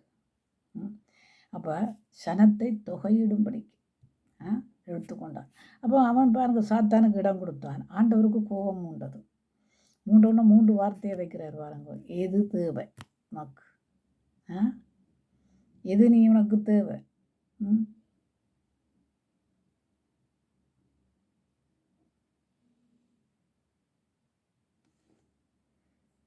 அப்போ நீங்கள் பார்த்தீங்கன்னு சொன்னால் அவர் சில காரியங்களை போடுறார். என்னென்னு கேட்டால் பஞ்சத்தை, மூலம் நோய்களை, எவ்வளவோ காரியங்களை ஆண்டவர் அதில் போடுறார், 3 காரியங்களை. ஆனால் இன்றைக்கு மனம் திரும்பினான் தாவீது. ஆனால் ஆண்டவர் தாவீது மனம் திரும்ப திரும்ப திரும்ப திரும்ப திரும்ப திரும்ப அவன் ஒரு பலிப்பிடத்தை கட்டுவான், மனம் திரும்புவான். அப்படியான காரியங்களை. ஏன்னா நான் தானே ஆண்டவரை, அவன் பாருங்க சொல்கிறான் என்ன, நான் தானே ஆண்டவரை தப்பு செய்தேன், என் ஜனங்கள் இல்லையே, அவர்களையே நீர் அழிக்கிறீர் கேட்குறான் பாருங்க ஆண்டவர். அங்கே மோசே கேட்குறான் பாருங்க, ஆண்டவரே இந்த ஜனங்களை கொண்டு வந்தது நீர் அழிக்கிறதுக்கோ, தயவு செய்த ஆண்டவரே மன்னியுங்க, இந்த ஜனங்களுக்காக நீங்கள் அவனுடைய ஜெபத்தை கேட்குறார் ஆண்டவர். அதே மாதிரி இங்கே இந்த தாவீது சொல்லுவான், நான் தானே தப்பு செய்தேன், நான் தானே தொகையிட்டேன், மன்னியுங்க இந்த ஆண்டவர். அப்போ கடைசியாக பலிப்படத்தை கட்டி அதுக்கு பான வழிகட்டி விழுதண்டு ஆண்டவரிடத்தில் இதை ஆண்டவர் மன்னிக்கிறார். அதே மாதிரி தாவீது ராஜா ஒப்பரிகையில் ஏறி இருந்து கொண்டு ஊசியாவின் மனைவியை பார்த்து என்ன செய்கிறான்னு கேட்டால் இச்சிக்கிறான். அப்போ இச்சி என்னதான் பாவம். பழைய ஏற்பாட்டின் காலத்திலே அதுகளையெல்லாம் ஆண்டவர் என்ன செய்கிறாருண்டா மன்னிக்கிறார் மன்னிக்கிறார் மன்னிக்கிறார் மன்னிக்கிறார் மன்னிக்கிறார் மன்னிக்கிறார் மன்னிச்சாச்சு. ஓகே, ஆடு வலி, ஓடு வலி, கோழி வலி அதுகளை கொடுத்தாரு பழைய ஏற்பாட்டின் காலத்தில் மன்னிப்புக்கு அடையாளம். ஆனால் புதிய ஏற்பாட்டின் காலத்தில் ஆண்டவர் ஒரே தரம் மறிச்சார், ஒரே தரம் உயிர்த்தெழுந்தார். அதே மாதிரி நீங்கள் பாவத்துக்கு கொண்டு ஒரே தரம் மறிச்சிங்க, பாவத்துக்கண்டு மறித்து கிருபைக்கண்டு பிழைத்தீங்க. ஆனால் திரும்ப திரும்ப பாவம் செய்கிறீங்களே, திரும்ப திரும்ப ஆண்டவரை சிலுவையில் அறையிறீங்களே, திரும்ப திரும்ப ஆண்டவரை தூசிக்கிறீங்களே. எப்படியா தூசிக்கப்படுதாம் ஆண்டவர்கிட்ட நாமம்? புறஜாதிகள் மத்தியில் தூசிக்கப்படுது, வீடுகளில் தூசிக்கப்படுது. வீட்டில் உங்களோட பிள்ளைகள் சாட்சி இல்லை, மற்றவர்களை கொண்டு வர வேணுமென்ற ஒரு சாட்சி இருக்க வேணும். உங்கள் பிள்ளைகளுக்கு நீங்கள் கற்றுக் கொடுக்கல. ஏலி கற்றுக் கொடுக்காதபடியா ஏலியின் பிள்ளைகள் எப்படி போனார்கள்? இங்கே நாங்கள் பார்க்குறோம் என்னென்னு கேட்டால், ஏலி மட்டும் இல்லை, சாமுவேலையும் நீங்கள் எடுத்து பாருங்கள். சாமுவேல் யார்? அப்போ நாங்கள் புரிஞ்சு கொள்ள வேண்டியவர்களாக இருக்கிறோம். தேவனுடைய ராஜ்யம் பேச்சில் இருக்கக்கூடாது, பலத்தில் இருக்கணும். அப்போ பலமண்டா எது? தேவனுடைய சத்தத்தை கேட்டு ஆவியானவருடைய பலத்திலே வாழுகிறதான் பலம். பிசாசுனுடைய சத்தத்தை கேட்டு பிசாசுடைய பலம் குன்றிப்போகும்.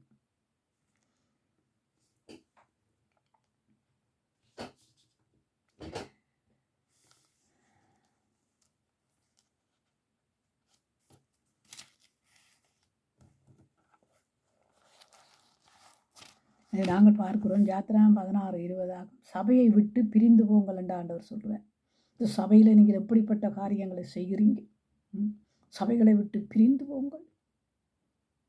சபையில் நாம் பரிசுத்தமானதை நாய்களுக்குள்ளே போடக்கூடாது, முத்துகளை கொண்டே பன்றிகளுக்குள்ளே போடக்கூடாது. கர்த்தருடைய சத்தத்துக்கு செவி கொடுத்து கர்த்தருக்காக வாழ்கிற வாழ்க்கை தான் ஒரு வாழ்க்கை. தப்பான காரியங்களுக்கெல்லாம் நாங்கள் செய்கிறோம், தப்பு. ஆண்டவர் வரும்போது தான் தெரியுமா அவனுடைய கிரியைக்கு தக்கன பலனை கொண்டு.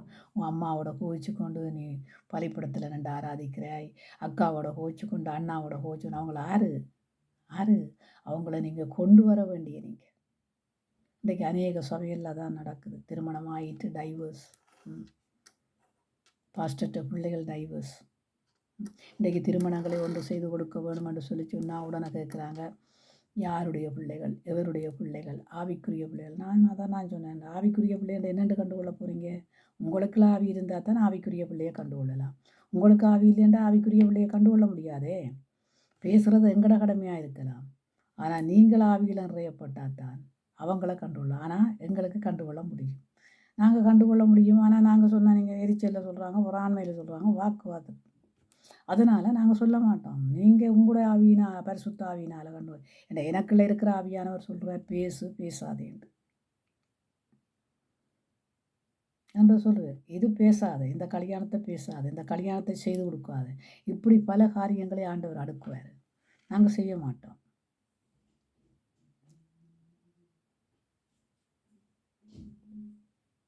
நான் ஸ்ரீலங்காவுக்கு போயிருக்கும்போது ஒரு பாஸ்டர், அவர் உங்களுக்கு தெரியுமா, தினேஷ் பாஸ்டர்னு சொல்லி, அவர் வந்து இளந்தாரி, அப்போ இளந்தாரி பருவத்தில் நான் என்னுடைய மச்சான் வீட்டில் போயிருக்கும்போது எங்களை கண்டு எங்களை வந்து பார்த்தவர்.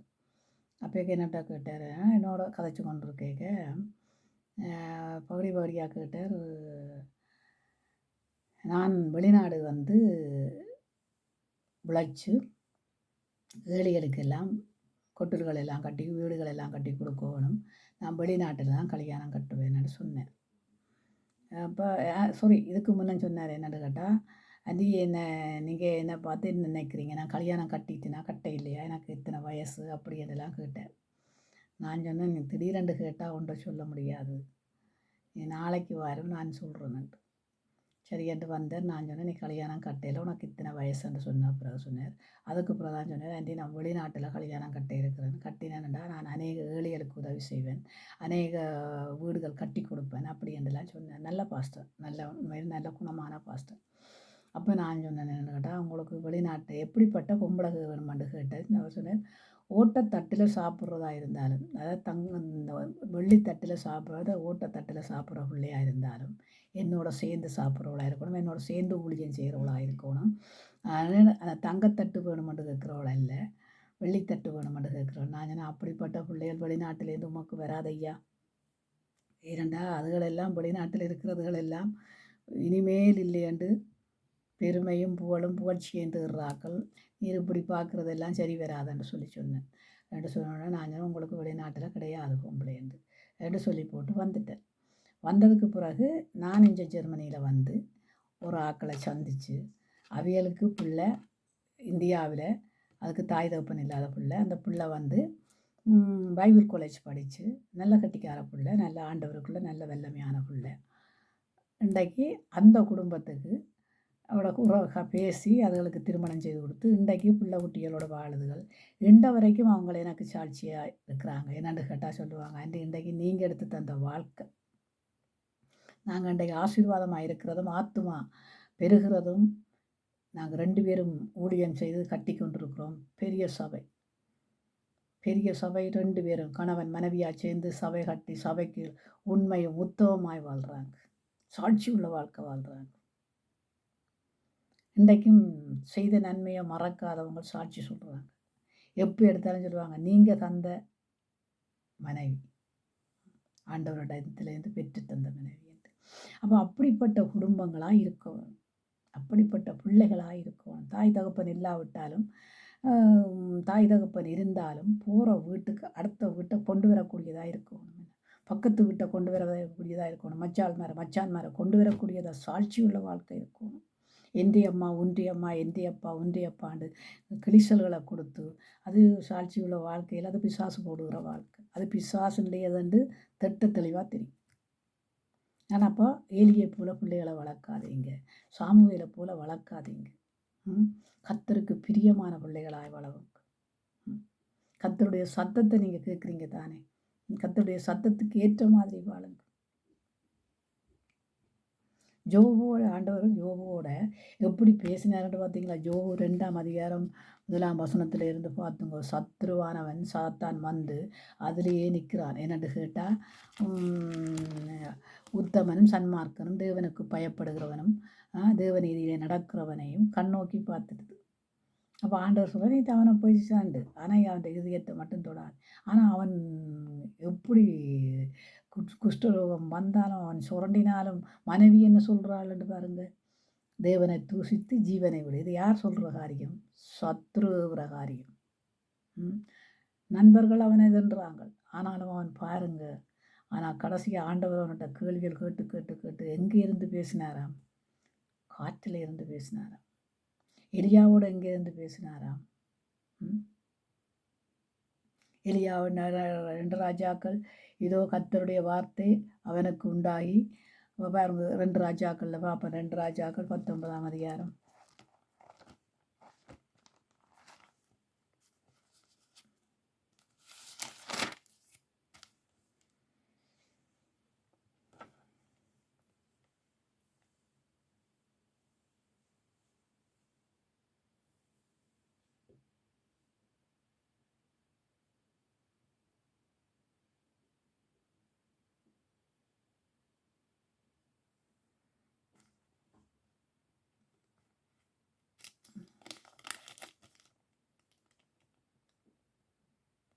வாரதன் ராஜாக்கள்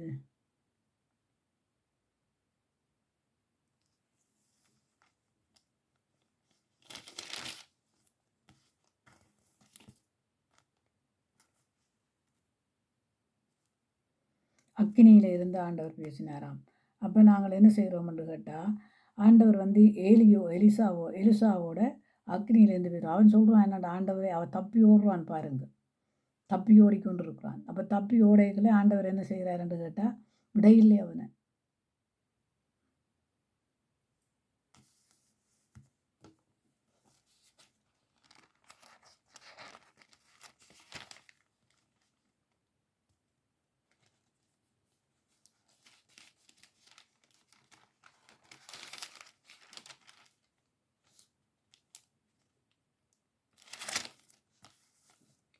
எலியாவை பாருங்க, ஒரு விதவையின் வீட்டுக்கு அனுப்புகிறார். விதவையின் வீட்டில் போய் அங்கே போய் அவன் என்ன செய்கிறான்னு கேட்டால், இப்போதைக்கு எனக்கு இதை கொடு, நான் 2 அப்பத்தையும் தண்ணீரையும் அவன் ஆசீர்வாதம். அந்த விதவையின் வீடு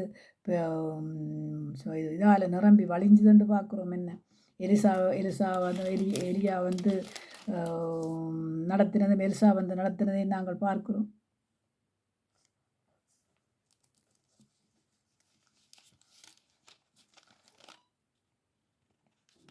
நூனின் யோசுவாவை பார்க்குறோம். 1 யோசுவா 1ஆம் அதிகாரம் 1:9 வரை நூனின் குமாரன் யோசுவாவை நோக்கி, பலன் கொண்டு திடனாயிரு, நான் மோசையோடு கூட இருந்தது போல உன்னோடு கூட இருக்கிறேன், உன்னை விட்டு விலகுவதும் இல்லை, உன்னை கைவிடுவதும் இல்லை என்று சொல்லியிருக்கிறேன் அல்லவா. ஜோசுவாவோடு பேசுகிறார் ஆண்டவர். ஜோசுவாவை நடத்துகிறார் ஆண்டவர். அப்போ நாங்கள் நீங்கள் பார்க்குறோம் என்னென்று கேட்டால், கர்த்தருக்கு பிரியமானவர்களாய், கர்த்தருக்கு பிரியமான காரியங்களை நாங்கள் செய்கிறவர்களாய் இருக்க வேண்டும்.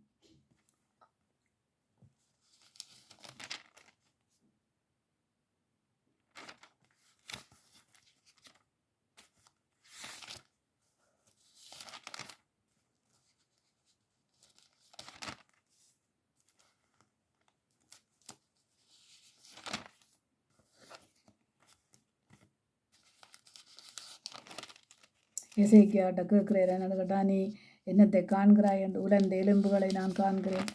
உயிரடைய செய். இப்போ நீங்கள் உலர்ந்த எலும்புகளை உயிரடைய செய்கிறீங்களா? கர்த்தருக்கு பிரியமாக நடக்கிறீங்களா? கர்த்தருக்கண்டு வாழ்கிறீங்களா? கர்த்தருடைய சத்தத்துக்கு செவி கொடுக்குறீங்களா? மட்டுமையானதில் சிந்திக்கக்கூடாது. மற்றவனுக்கு துரோகங்கள் செய்யக்கூடாது. அப்போ கர்த்தர் நமக்கு தந்திருக்கிற காரியங்களில் அசதியும் அசட்டையுமாக இருக்கக்கூடாது.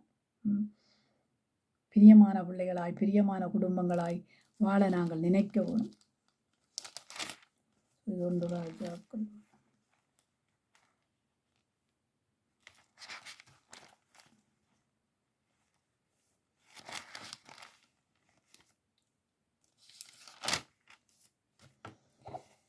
எலியா செய்த எல்லாவற்றையும், அவன் தீர்க்கதரிசிகளையும் பட்டயத்தாலே கொன்று போட்ட செய்திகளை மனத்தையும் யோசேவேலுக்கு அறிவித்தான். அப்பொழுது யோசேவேல் எலியாவிடத்தில் ஆள் அனுப்பி அவரிடத்தில் ஒவ்வொருவராக பிரயாணத்துக்கு செய்யப்பட்டது போல தான் நாளை இந்நேரத்திலே உன் பிராணனையும்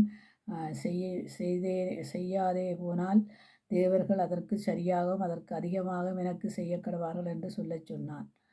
பாருங்க, எலியா தப்பி ஓடுறான். என்ன தப்பி ஓடி போய் சூரச்செடியின் கீழே இருக்கிறான், உட்கார்ந்திருக்கிறான். சாக வேண்டும் என்று கோரினது போதும். கர்த்தாவே, என் ஆத்துமாவை எடுத்துக்கொள்ளும், நான் என் பிதாக்களை பார்க்கிறேன் நல்லவன் அல்ல என்றான். ஒரு சூரச்செடியின் கீழே படுத்துக்கொண்டு நித்திரை பண்ணினான். அப்பொழுது ஒரு தூதன் அவனை தட்டி எழுப்பி, எழுந்திரு, போஜனம் பண்ணு என்றான். அவன் விழித்திருந்து பார்க்கிற போது இதோ தணல் கடப்பட்ட ஆடையும் ஒரு பாத்திரத்தில் தண்ணீரும் அவன் தலைமாட்டில் இருந்தது. அப்பொழுது அவன் புசித்து குடித்து திருப்தி அடைந்து கொண்டான். கர்த்தருடைய தூதன் திரும்பி 2ஆம் தரமும் வந்து தட்டி எழுப்பி, எழுந்திரு, போஜனம் பண்ணு, நீ போக வேண்டிய பயணம் வெகு தூரமாக இருக்கிறது. அப்பொழுது அவன் எழுந்திருந்து புசித்து குடித்து போஜனம் பண்ணி 40 நாள் இரவும் பகலும் ஓரேப் என்னும் தேவனுடைய பர்வதத்திலே நடந்து போனான். அங்கே அவன் ஒரு கெபிக்குள்ளே போய் தங்கினான். இதோ கர்த்தருடைய வார்த்தை அவனுக்கு உண்டாகி, எலியாவே, இங்கே உனக்கு என்ன வேலை? எங்கே போக வேண்டிய, நீ எங்கே இருக்கிற? இங்கே உனக்கு என்ன வேலை? அப்போ இன்றைக்கு எங்கள்கிட்டையும் தான் ஆண்டவர் கேட்குறாருன்னா, உங்களுக்கு என்ன வேலை? எங்கே நிற்க வேண்டிய நீங்கள் எங்கே எல்லாம் நிற்கிறீங்க? ஆ என்ன வேலை உங்களுக்கு இஞ்சு? கர்த்தருடைய சத்தத்துக்கு செவி கொடுக்கணும். அதனால் தான் எலியாவை ஆண்டவர் சுழற்காற்றில் எடுத்தார் பாருங்க. அப்போ எலியா ஒரு தேவனுடைய மனுஷன். 50 பேர்னு அவங்க வேணா 50 பேரையும் என்ன செய்கிறான்னு கேட்டால் அக்கினி வந்து பட்சிக்கு மொட்டையன்னு சொன்னதுக்கு. எவ்வளவு காரியங்களை ஆண்டவர் ஏன் எலிசாவின் மத்தியில் என்ன செய்தார்? அக்கினி ரதமாக இறங்கினார் என்று பார்க்கிறோம் இல்லையா? அவனுடைய 12 அப்போஸ்தலரையும் நாங்கள் பார்ப்போமா? பவுலடியா பவுல் தமஸ்குவுக்கு போகும்போது ஏன் தமஸ்குவுக்கு போகிறான்? ஆண்டவருடைய பிள்ளைகளை கொலை செய்யவும் அதுக்கான காரியங்களை எடுத்துக்கொண்டு வர்றதுக்கு போகிறான். ஆனால் ஆண்டவர் தமஸ்குவில் வைத்து அவனை பிடிக்கிறார். அவன் யார்? அவன் பவுல் வேதபாரகனாயிருந்தவன். அவனை ஆண்டவர் தமஸ்குவில் வச்சு பிடிக்கும்போது கண் இருளடைஞ்சது. இந்த கண் இருள ஒரு ஆள் ஆண்டவருடைய வெளிச்சத்தை பார்த்து கண் மூடிக்கொண்டே இயேசுவே சோத்திரம், அல்லேலியா சோத்திரம், அல்லேலியா சோத்திரம்னு ஒன்று அந்த ஆள் இருக்குது. அப்போ அது உண்மையாக நடக்கிற காரியங்கள். விக்கிரகங்களை கண்டா வெறுக்குது மனுஷன். விக்கிரகங்கள் எல்லாத்தையும் அடித்து உடைக்குது. அப்போ இங்கே பாருங்கள், அவனுடைய கண்களில் செதில் விழுந்தது. செதில் விழுந்தோன்னே அந்த செதில் இறக்க வேணுமா இருந்தார். அப்போ ஆண்டவர் கேட்குறாரு பாருங்கோ, பவுலே நீ என்ன சவுளே நீ ஏன் என்னை துன்பப்படுத்துகிறாய்? ஏன்னா அவன் துன்பப்படுத்தினான் ஆண்டவரை. முள்ளில் உதைக்கிறது உனக்கு கடினம் உண்டு. அவன் ஆண்டவரையோ துன்பப்படுத்தினான்? இல்லை, தேவ பிள்ளைகளை துன்பப்படுத்தினான். அப்போ தேவ பிள்ளைகளை துன்பப்படுத்தினால் ஆண்டவரை துன்பப்படுத்துறதுக்கு சரி. இப்போ நீங்கள் எல்லாம் சபையில் என்ன செய்கிறீங்க? தேவனுடைய பிள்ளைகளை துன்பப்படுத்தாதீங்க. தேவனுடைய குடும்பங்களை துன்பப்படுத்தாதீங்க. தேவனுடைய குடும்பங்கள்னு சொன்னால் அது ஒரு தேவன் தனக்கண்டு தெரிந்து கொண்ட குடும்பம். அப்போ அந்த குடும்பத்துக்குள்ள உங்கள் பிள்ளைகள் போனால் அந்த குடும்பத்தை ரெண்டாக்கி வச்சா எப்போ என் பிள்ளைய கொண்டு வருவேன், எப்போ அந்த பிள்ளைய கொண்டு வருவேன், இந்த பிள்ளைய கொண்டு வருவேன் ஏங்குற தாய்மார், ஏங்குற தகப்பன்மார், ஏங்குற சகோதரிகள், ஏங்குற தமையன்மார், அப்படியான காரியங்கள், ஏங்குற தம்பிமார், மச்சினிமார் இப்படி இருக்கும்போது நீங்கள் போய் அதுக்குள்ள பிரிவினைகளை உண்டாக்குற ஆவியல் உங்களுக்குள்ள இருந்தால் அப்போ நீங்கள் யாருடைய சத்தத்துக்கு செவி கொடுக்குறீங்க? ஆத்ம தாகம் விலையேறப்பட்டு. அப்போ ஆத்ம தாகம் கொண்டவர்களாக இருக்கிறீங்களா? கர்த்தர் எதற்காக இந்த பூமிக்கு வந்தார்? நீங்கள் ஐஸ்வர்யவான்களா வாழ வேணும், நீங்கள் அதை செய்யணும், அதெல்லாம் ஒரு காலத்தில் ஆதாம் ஏவாளுக்கு சொன்னார், ஆண்டு கொள்ளுங்கள் என்று. ஆண்டு கொள்ள முடியாமல் பாவத்தை செய்த நிமித்தம் கர்த்தருக்கு கோபம் உண்டது பாருங்கள். அதனால் 2வது ஆதாமாக என் ஆண்டவராக இயேசு கிறிஸ்து வந்து இந்த பாவங்களை எல்லாம் தான் சிலுவையிலே அரைஞ்சு மறிச்சார் என்று பார்க்கிறோம் இல்லையா? ஆனால் மீண்டும் மீண்டும் நாங்கள் என்ன செய்கிறோம்? குடும்பங்களுக்கு என்ன செய்கிறோம்? சபைகளுக்குள்ள என்ன செய்கிறோம்? சபைகளுக்கு வந்தால் ஒரு பக்தி விருத்தி இருக்குதா? அல்ல சபைகளுக்குள்ள வந்தாலும் சபைக்கு 8 பேர் சொப்பாக, 12 பேர் சொப்பாக, 10 பேர் சொப்பாக. சபைகளுக்கு வந்தால் லவ்வுகள், விபச்சாரங்கள், வேசித்தனங்கள். இனி என்ன செய்கிறதுன்னு கேட்டால் இன்னொரு சபையிலேருந்து சண்டை பிடிச்சு கொண்டு இன்னொரு சபைக்கு வராங்க. என்னடா இங்கே வந்தால் திருமணம் செய்யலாம். எங்கே வந்தால் இந்த இடத்துக்கு வந்தால் திருமணம் செய்யலாம். அதை யார் உங்களுக்கு சொல்லி கொடுத்தது? ஏன் சொல்லி தந்தது? அது என்னத்துக்கு? இந்த சபை அப்படிப்பட்டதென்றால் அவங்க அதுக்கு தான் வர பார்ப்பாங்க. பரிசுத்தமானதை நாயலுக்கு போடாத, முத்துகளை பன்றிக்க போடாது என்று சொல்லப்பட்டிருக்கு இல்லையா? வளரும் பயிரை முளையில தெரியும் என்று சொல்லி ஆண்டவருக்கு வளருகிறவங்களை அவங்க எப்படிப்பட்டவங்கள்ன்றதை அவங்களுடைய வாழ்க்கையில் தெரியும். எதையெல்லாம் ஆண்டவருக்காக இழந்திருக்கிறாங்க. உங்களுக்கு இழக்க விருப்பம் இல்லை, ஆனால் நாங்கள் யார்? ஆண்டவர்கிட்ட பிள்ளை. நீங்கள் நம்ப மாட்டீங்க, இந்த கேரளாவில் இருந்தவங்க எத்தனை பணக்காரர் இருந்திருப்பாங்களோ, இளம் குடும்பங்களப்பா. ஒரு குடும்பத்துக்குள்ள 9 பேர் செத்துருக்குறாங்க. அப்பா கேட்கும்போது எனக்கு உண்மையிலே அதையெல்லாம் பார்க்கும்போது என்னுடைய இருதயம் அப்படியே புழக்கிறது மாதிரி. ஆண்டவரே, இந்த பிஞ்சு குழந்தைகளையுமா ஆண்டவரே, ஏன் நாங்கள் ஜெபிக்கிறதெல்லாம் என்ன சொல்லுங்க, ஜனங்கள் உயிரோடு இருக்கும்போது உம்மை தேடணும் ஆண்டவரே, உம்மை நேசிக்கணும் ஆண்டவரே, உம்மை யாரென்று அறிஞ்சு கொள்ளணும் ஆண்டவரே. பணம் பெருசு இல்லை, பகட்டு பெருசு இல்லை, முக்கியமானது தேவனை அறிகிற அறிவு. இன்றைக்கு அது உங்களுக்கு புரியுதில்லை, விளங்குதில்லை. பிரிக்கிறீங்க, குடும்பங்களை பிரிக்கிறீங்க, பிள்ளைகளை பிரிக்கிறீங்க, சகோதரங்களை பிரிக்கிறீங்க, தாயை பிரிக்கிறீங்க, மகளை பிரிக்கிறீங்க, மகனை பிரிக்கிறீங்க. ஓ ஹல்லேலூயா! என்ன சபை! சபையில் டைவர்ஸ், பாசற்ற மகள்மார் டைவர்ஸ், பாசற்ற மகன்மார் டைவர்ஸ். நீங்கள் உங்களுடைய ஆவிக்குரிய கண்களால் பார்த்து திருமணம் செய்கிறே இல்லை. ஆவி இருந்தால் தானே ஆவிக்குரிய கண்ணால் பார்க்குறது. ஏனண்டா இச்சித்ததும் பிசாசு என்ன செய்யுச்சு, அந்த ஈச்சையை கொண்டு வந்தான். ஈச்சை பாவமாக பிறந்துச்சு. இன்றைக்கி அந்த பாவமாக பிறந்த ஈச்சை என்ன செய்யுது, குடும்பங்களை பிரித்து வைக்குது. இச்சை பாவம். கண்ணால் இச்சித்தாலே விபச்சாரம் செய்தாயிற்று.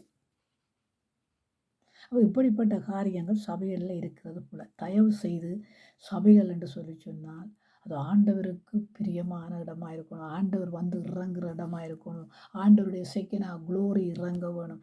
ஆண்டவருடைய மகிமையினால் நிரப்பப்பட வேணும். சலோமனுடைய தேவாலயம் புகைக்காடாக நிரம்பிச்சுது. ஆனால் சலோமன் ஞானத்தை கேட்டான். சலோமன் கேட்ட ஞானத்தில் முதலாவது அவன் செய்தது என்ன, 2 தாய்மார் ஒரு பிள்ளை. பிள்ளைக்கோ தாய் யாருன்னு அந்த குழந்தைக்கு தெரியாது. ஆனாலும் அவன் ஞானமாய் அதை கொண்டு போனான் பாருங்கள். ஞானவான் பாக்கியவான். ஆனால் அந்த ஞானத்தை ஒரு ஒரு பெண்களாலேயே இழந்தான் என்று பார்க்கிறோம்.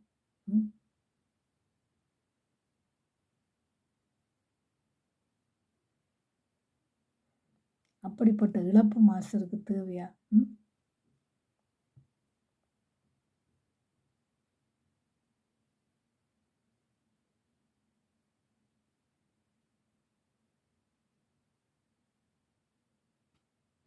அப்போ நாங்கள் பார்க்கிறோம் என்னென்னு கேட்டால், எரேமியா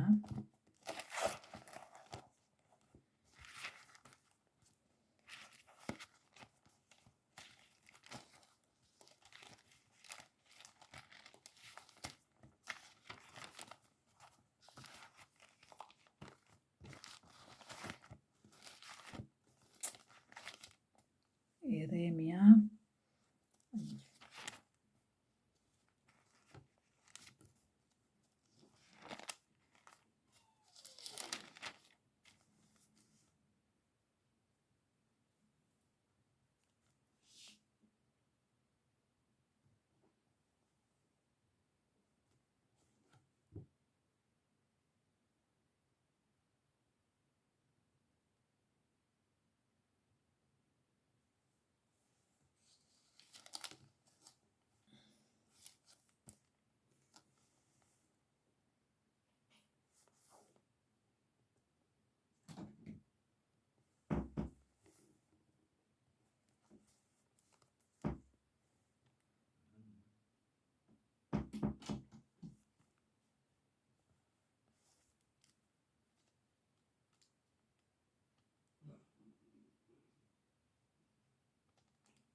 இப்போ எரேமியாவுக்கு ஆண்டவர் கர்த்தராலே எரேமியாவுக்கு உண்டான வசனம், நீ கர்த்தருடைய ஆலயத்தில் வாசலிலே நின்று அங்கே கூறி சொல்ல வேண்டிய வசனம் என்னவென்றால், கர்த்தரை பணிந்து கொள்ள இந்த வாசல்களுக்குள்ளே பிரவேசிக்கிற யூத ஜனங்களாகிய நீங்கள் எல்லோரும் கர்த்தருடைய வார்த்தைகளை கேளுங்கள்.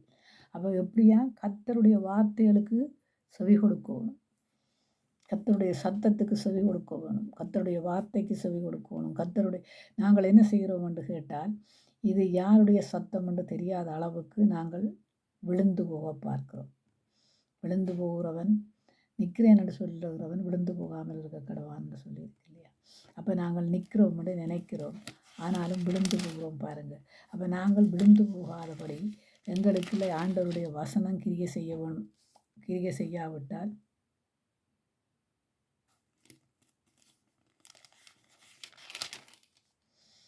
எரேமியாவிலே இனத்திலே தான் இருக்குது. என்னென்று கேட்டால், கர்த்தருடைய நாமம் உங்களின் நிமித்தம் தூசிக்கப்படுகிறது.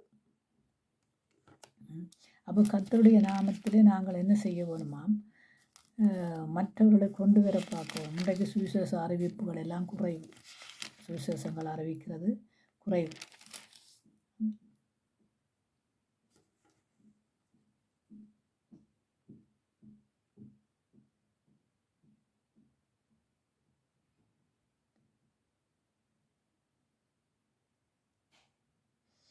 இப்படியான காரியங்களை எல்லாம் நாங்கள் பார்க்கும்போது கர்த்தருக்கு பிரியமாக நடக்க வேண்டியவர்களாக இருக்கிறோம். ஏனென்று கேட்டால் ஆண்டவர் சொல்கிறார் என்னென்று கேட்டால் நாமல் தேவனுடைய சத்தத்தை கேட்க வேண்டியவர்களாக இருக்கிறோம். ஏனோக்கு தேவனோடு சஞ்சரித்து கொண்டிருந்தார்.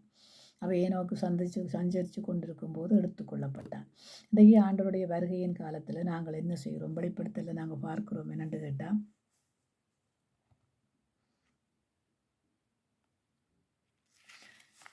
வானத்திலிருந்து ஒரு சத்தம் உண்டாயிட்டான்.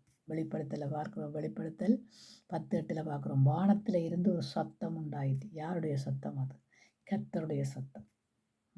அப்போ எங்களுக்கு கர்த்தருடைய சத்தத்தை கேட்கக்கூடாதபடிக்கு எங்களுடைய காதுகளை நாங்கள் மந்தமாக்கி வைக்கிறோம். இந்த பிசாசுக்குத்தானே நாங்கள் இடம் கொடுக்குறோம் பாருங்கள். பிசாசுக்கு இடம் கொடுக்குறபடியாகத்தான் நாங்கள் என்ன செய்கிறோம் என்று கேட்டால் வசனத்தை கேட்கிறோம், அந்த வாசல்லையே விட்டுட்டு வரோம். வீட்டில் படிக்கிறதில்லை, வீட்டில் தியானம் பண்ணுறதில்ல, வீட்டில் தேடி வாசிக்கிறதில்ல, பிள்ளைகளுக்கு அதை கற்றுக் கொடுக்கறதில்ல, ஜெபத்துக்கு தடை.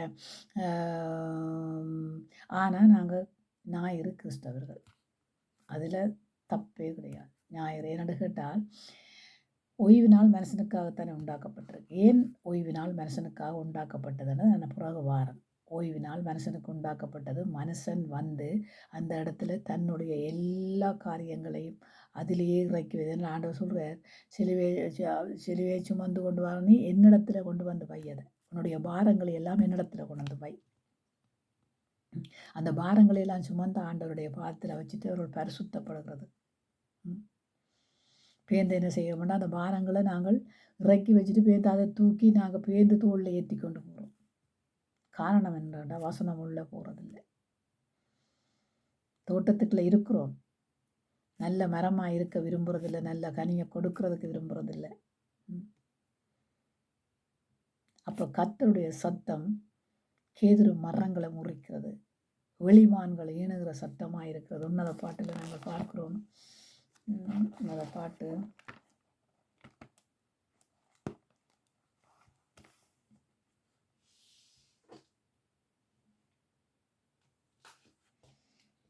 ராக்காலங்களில் என் படுக்கையிலே என் ஆத்தும நேசரை தேடினேன், தேடியும் நான் அவரை காணவில்லை.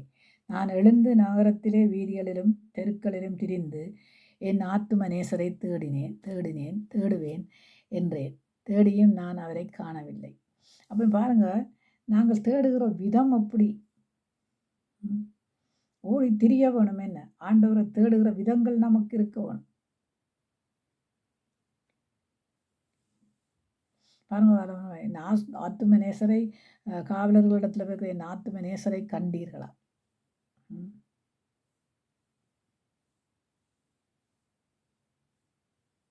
என் ஆத்தும நேசரை நாம் காண வேணும் என்ற ஒரு தாகம் இருக்கும். ஆத்தும நேசர், ஆத்தும மணவாளன், என் ஆத்துமாவுக்கு பிரியமானவன், என் ஆத்துமாவுக்கு பிரியமானவள். அப்போ அவர் எங்களை பார்த்து என் ஆத்துமாவுக்கு பிரியமானவன், என் ஆத்துமாவுக்கு பிரியமானவள் என்று சொல்லும்போது நாங்கள் யாருக்கு பிரியமான பிள்ளைகள்?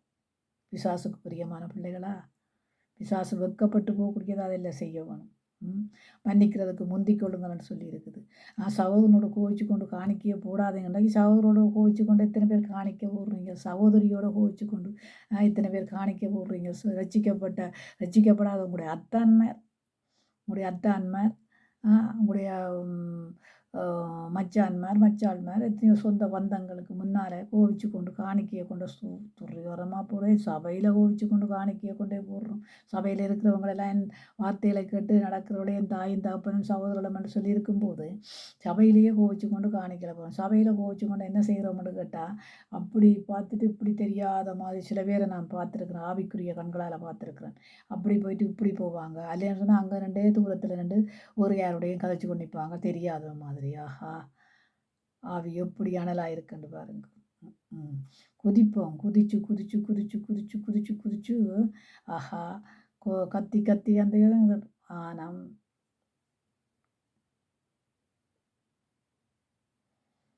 ஒரு காலத்தில் நாங்கள் சபையில் நின்று ஆராதிக்கும் போது துதிக்கும் போது பின்னால் சில பேர் கதைச்சதுகளை நாங்கள் கேட்டிருக்கிறோம். இவையில் என்ன பிசாசில் நிறைஞ்சு ஆடினமா, பிசாசில் நிறைஞ்சு வழியினமா, அப்படியான கேட்ட ஆக்களும் இன்றைக்கு ஆடிக்கணும்.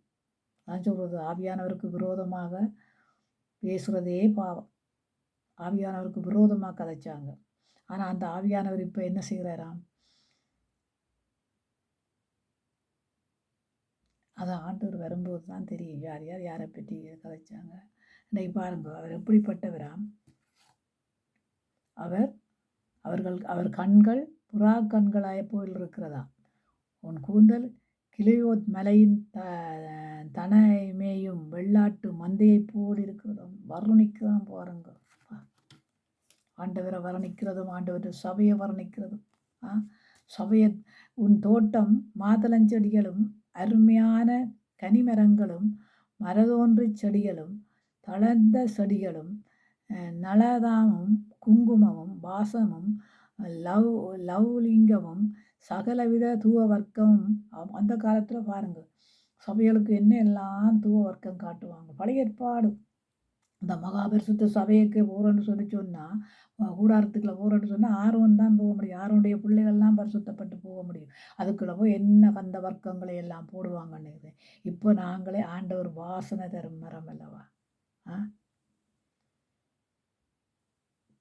அப்போ நாங்கள் எப்படியா ஆண்டவரை வர்ணிக்க வேணும்? என்ன ஆண்டவர் இங்கே எல்லாம் சாலமன் போட்டிருக்கிறது எல்லாம் சபையை குறித்து தான். இவர்கள் என் சகோதரியே, என் மணவாளியே, நான் என் தோட்டத்தில் வந்தேன், என் வெள்ளை பூலத்தையும் என் கந்த வர்க்கத்தையும் சேர்த்தேன், என் தேன் கூட்டையும் என் தேனோடு புசித்தேன், என் திராட்சை ரசத்தை என் பாலோடு குடித்தேன். சிநேகிதரே புசியுங்கள், பிரியமானவர்களே குடியுங்கள், மூர்த்தியாய் குடியுங்கள். பாருங்க, இதெல்லாம் தேவனுடைய சபைகளை குறித்து வர்ணிக்கிறான். தேவனுடைய சபையில் தானே தேவன் வர முடியும். அப்போ என் நேசரை தேடினேன் காணவில்லை. நீங்கள் கண்டீங்களா? நீங்கள் கண்டீங்களா என் நேசரை? அதோட மத்தியில் சொல்லப்பட்டிருக்கல, பண்டிகை நாளிலே அவர் மறைவிடமாக போனார். இன்னல்கள் நடுவிலே நான் மறைவிடமானேன். வசனங்களை நாங்கள் வாசிக்கும் போது அப்போ அது எங்களுக்கு முத்து முத்தான வார்த்தைகளாக இருக்கிறது. அந்த வார்த்தையின்படி நாங்கள் நடக்கிறோமா? உங்கள் பிள்ளைகளை நடத்துகிறீங்களா? இல்லை நீங்கள் நடக்கிறீங்களா? இன்றைக்கு சில குடும்பங்களை நடத்த முடியாத அளவுக்கு இருக்கிறாங்க. கூடுதலாக சில பாஸ்டர்மார்ட்ட புத்திமதிகளை கேட்கறது இல்லை. ஏனென்று கேட்டால் சில பாஸ்டர்மார்ட்ட புத்திமதிகளை கேட்பாங்க. சில பாஸ்டர்மாருடைய நல்லதை சொல்கிற பாஸ்டர்மாருடைய புத்திமதிகளை கேட்கறது இல்லை. ஓஹோ, கர்த்தருக்கு பிரியமான தோட்டமாக இருக்கணும். கர்த்தருடைய சத்தத்தை கேட்கிற பிள்ளைகள் எப்படியான கர்த்தருடைய சத்தமாம்? ஆதாமே, நீ எங்கே இருக்கிறாய்? கேள்வி ஒன்றுதான். இப்போ பிசாசனுடைய காரியம் என்ன? தந்திரமானது. என்ன சொல்லுது? உன்னுடைய நேசர் இந்த தோட்டத்தின் கனிகளை புசிக்க வேண்டாம் என்று சொன்னது உண்டோ? அதை பாருங்க, இப்படியாய் அந்த தந்திரமான கதைகளை போகணும். ஆண்டவர் இங்கே அப்படி சொல்லலை. ஆண்டவர் என்ன சொல்கிறாருன்னு கேட்டால், நான் சொல்லுகிறேன் இதை செய், இப்படி செய், இப்படி செய். இங்கே சொல்கிறாரு என்னன்ட்டு அதாமே. அப்போ நாங்கள் அதாவது எங்களுடைய வஸ்திரம், வெண் வஸ்திரம் விலகாதபடி காத்துக்கொள்ளுவோம். விலகிச்சதோ திருப்பி அந்த வெண் வஸ்திரத்தை தரிக்கிறதுக்கு நீங்கள் பரிசுத்தப்படணும். தாவீதை போல பரிசுத்தப்படணும். உணர்ந்து கொள்ள வேணும், புரிஞ்சு கொள்ள வேணும், மனம் திரும்ப வேணும். கள்ளத்தனமான மனம் திரும்புதலோடு நான் மனம் திரும்பித்தேன் சொல்ல முடியாத மனம் திரும்பித்தேன். கோபங்கள் அதிகமாக எல்லாருக்கும் வர்றது உண்டு. கோபம் இல்லாமல் நடத்தப்படுகிறவன் யார்? நான் ஒன்று கேட்குற ஒரு ஊழியக்காரனுக்கு நீங்கள் அடிச்சு பாருங்கள். நீ யார் என்ன கேள்வி கேட்குறேன்னு அடிச்சுப்பான். அவன் திருப்பி உங்களுக்கு அடிக்க மாட்டான்னு சொல்லல. நான் கண்டிருக்கிறேன் என் கண்ணாலேயே. ஒரு பாஸ்டரையே நான் பார்த்துருக்கேன். நான் யார் தெரியுமா? என்னுடைய நிலைமை என்ன தெரியுமா? எனக்கு இத்தனை வீடு தெரியுமா? இத்தனை தோட்டங்கள் தெரியுமா? நாங்கள் என்ன கௌரவம் இல்லாமல் வாழ்ந்ததாங்களா? அத்தா இத்தா எங்களோட இது தெரியாமல் சிவட்டைகள் எல்லாம் விடையிலாது. நாங்கள் ஆண்டவருக்குள்ளே இருக்கிறபடியாக நாங்கள் மரியாதையாக இருக்கிறோம்னு சொன்னவா. அவங்களுக்கு கோபம் வர்றது தான் செய்யும். வராதுன்ட்டு இல்லை. நீங்கள் செய்கிறதுக்கெல்லாம் அநியாயத்துக்கெல்லாம் பிசாசுக்கு கீழ்ப்போக்கு, பிசாசின் சத்தத்தை கேட்டு நீங்கள் செய்கிற காரியத்துக்கெல்லாம் பரிசுத்தாவியானவர் கோபப்படுவாரோ? பட மாட்டார். ஆண்டவர் கோபம் உள்ளவராக தானே இருந்தார். சாட்டை எடுத்து அடித்தார் தானே. அடிக்க என்னத்துக்கு அடிக்கிறேன்னு கேட்டீங்களோ? ஏன் சாமான்களை எல்லாம் கவிழ்த்து போடுறேன்னு கேட்ட நீங்களே. ஏன்டா அது அவருடைய தேவ ஆலயம். அசுத்தத்துக்கும் ஆபாசத்துக்கும் அல்ல ஆலயம். சபை அப்படிப்பட்டதுக்கு இல்லை. அப்படிப்பட்டவர்கள் வந்து திருந்துறதுக்கு தான் சபை.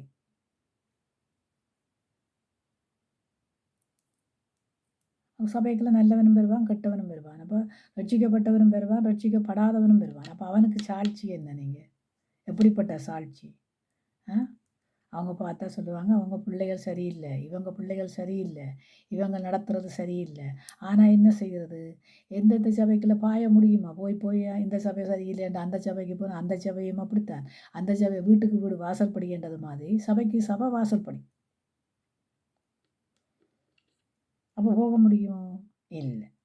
அதனால் சில பேர் இப்போ என்ன செய்கிறாங்கன்னா வீடு பழியுது. உண்மைதான். அவங்க அவங்க தங்களை தாங்கள் காத்துக்கொள்ள வேணுமென்று சொன்னால் பிசாசுக்கு இடம் கொடுக்காமல் காத்துக்கொள்ள. ஏன்னாடா அவங்களுக்கு பிரச்சனை வரும்போது ஒன்றும் செய்ய முடியாமல் கிடக்கு. பிரச்சனையை கொண்டு வருகிறவன் ஆரண்டு இனம் கண்டு கொண்டு நாங்களும் பேருந்து எங்களை கதைக்காமல் இருக்க இயலாதன. ஏன்டா அவன் சொல்கிறான்ல, நான் மனுஷருக்கு கீழ்ப்படிவதை பார்க்கிறேன், தேவனுடைய வார்த்தைகளுக்கு கீழ்ப்படிவதே மேல். 12 அப்போஸ்தலர்ல அவன் சொல்கிறாங்கன்னு. இனி நீங்கள் இந்த பிரசங்கம் பண்ணக்கூடாது, நீங்கள் 2 சத்தியத்தை சொல்லக்கூடாது, நீங்கள் வெளியில் போயிடணுமென்று சொன்ன மனுஷருக்கு கீழ்ப்படிவதை விட தேவனுக்கு கீழ்ப்படிவதே மேல்.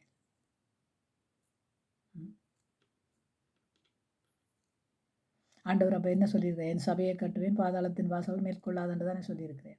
அப்போ என் தோட்டத்தை நான் சரிப்படுத்தி அதில் கொண்டு வந்து எல்லாரையும் விடுவேன், பாதாளத்தின் வாசல் மேற்கொள்ளாதுன்னு சொல்லி ஆண்டவர் சொல்லும்போது நீங்கள் அந்த தோட்டத்துக்குள்ள என்ன செய்கிறீங்க? பாதாளத்தின் வாசலை கொண்டு வருகிறவனால் சத்துரு இல்லையா? தோட்டம் என்றது என்னத்துக்கு? ஆராதிக்க, துதிக்க, நல்ல கனி கொடுக்க, நல்ல செயல்களை செய்யத்தானே. குடும்பம் என்றது என்ன? ஏன் சொல்லுவீங்கன்னு கேட்டால், கட்டிட்டா கணவன் மனைவி. ஏங்க கணவன் மனைவி கட்டிட்டா அது குடும்ப உறவுங்க. பிள்ளைகளை உருவாக்குற உறவு. அதுக்காக தாயை பிரித்து சகோதரங்களை பிரித்து அப்படின்னு சொன்னால் உங்களோட தாய் தகப்பனுடையும் அதை சேரக்கூடாது. உங்களுடைய கூட பிள்ளைகளை சேர வைக்கிறீங்க. உங்களுக்கு வெக்கமாக இல்லை? வசனத்தை புரட்டுறீங்களே. உங்களுக்கு கொஞ்சம் வந்தாலும் ஆண்டவர் தந்த ஞானம் பாவிக்க முடியல. இல்லை உங்களோட பிள்ளைகளுக்கு சொல்லிக் கொடுக்க முடியல, இல்லை உங்களுக்கு வந்தவங்களுக்கு சொல்லிக் கொடுக்க முடியல.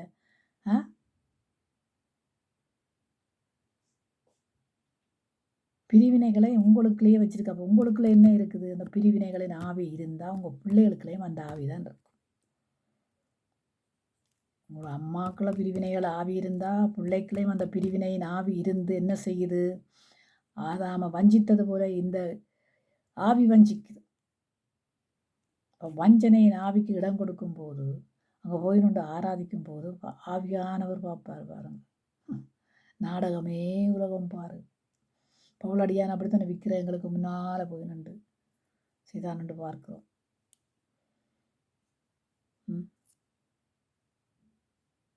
இந்த அதை விட்டு வேறு இடத்துக்கு போயிட்டான். அப்படி சில காரியங்களில் பாருங்க, ஊழியத்தை கொல்லக்கூடாது, ஊழியத்தை செய்யவும். ஊழியத்தில் ஆண்டவரே தான் கொள்ள வராமல் ஊழியத்தை செய்தார் என்று பார்க்கிறோம். அவர் பணிவிடைக்காரனாக இருந்து 12 அப்போஸ்தலருடைய கால்கள் என்ன முழு காலை கொண்டு தந்தால் கூட கழுவுவீங்களோ தெரியாது. அப்படிப்பட்ட காரியங்களுக்குள்ள இருக்கிறீங்க. தயவு செய்து உங்களுக்குள்ள மாற்றங்களை கொண்டு வாங்க, மாறுதலை கொண்டு வாங்க. இப்படியே இருப்பீங்களா என்றால் சபைகள் உடைக்கப்படும். சபைகளிலே ஆண்டவர் ஆளுகை செய்ய மாட்டார். அதுக்குள்ள இருக்கிற ஏன்னா ஆண்டவருடைய சத்தத்துக்கும் பிசாசனுடைய சத்தத்துக்கும் வித்தியாசம் உண்டு. சரியோ? ஆண்டவருடைய கட்டளைகள் பாருங்க. மத்தேயு 4ஆம் அதிகாரத்தில் ஆண்டவரையே பிசாசு சோதிக்கும் போது அவர் வார்த்தையினால தான் சொல்கிறார். மனுஷன் அப்பத்தினாலே மாத்திரமில்லை தேவனுடைய வார்த்தையினாலே பிழைப்பான்ன்றது. அப்போ நீ என்னத்தை தான் நீ எனக்கு கல்லை அப்பமாக்கான்னு சொன்னாலும் நான் பிழைக்கிறது அவருடைய வார்த்தையினாலே.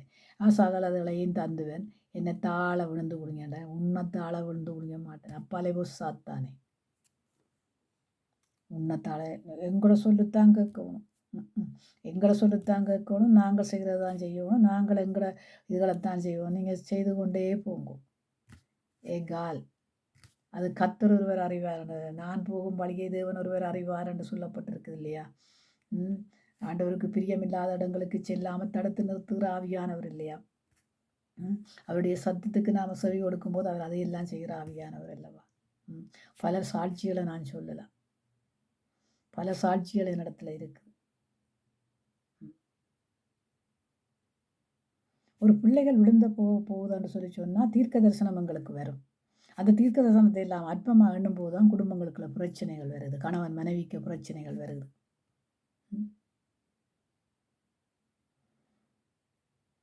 மாமியார் சொல்லுவா என்னன்னு கேட்டால் மருமகளுக்கு இந்தவா இன்னாரோட பழகாத இன்னாரோட பழகாத இன்னாரோட பழகாதேன்னு சொல்லுவாள். ஆனால் பழகினதுக்கு பிறகு அதுக்கு பிறகு வர்ற பிரச்சனைகளை கொண்டு வந்து தலையில் சுமக்கிறது. இன்றைக்கு அப்படித்தான்.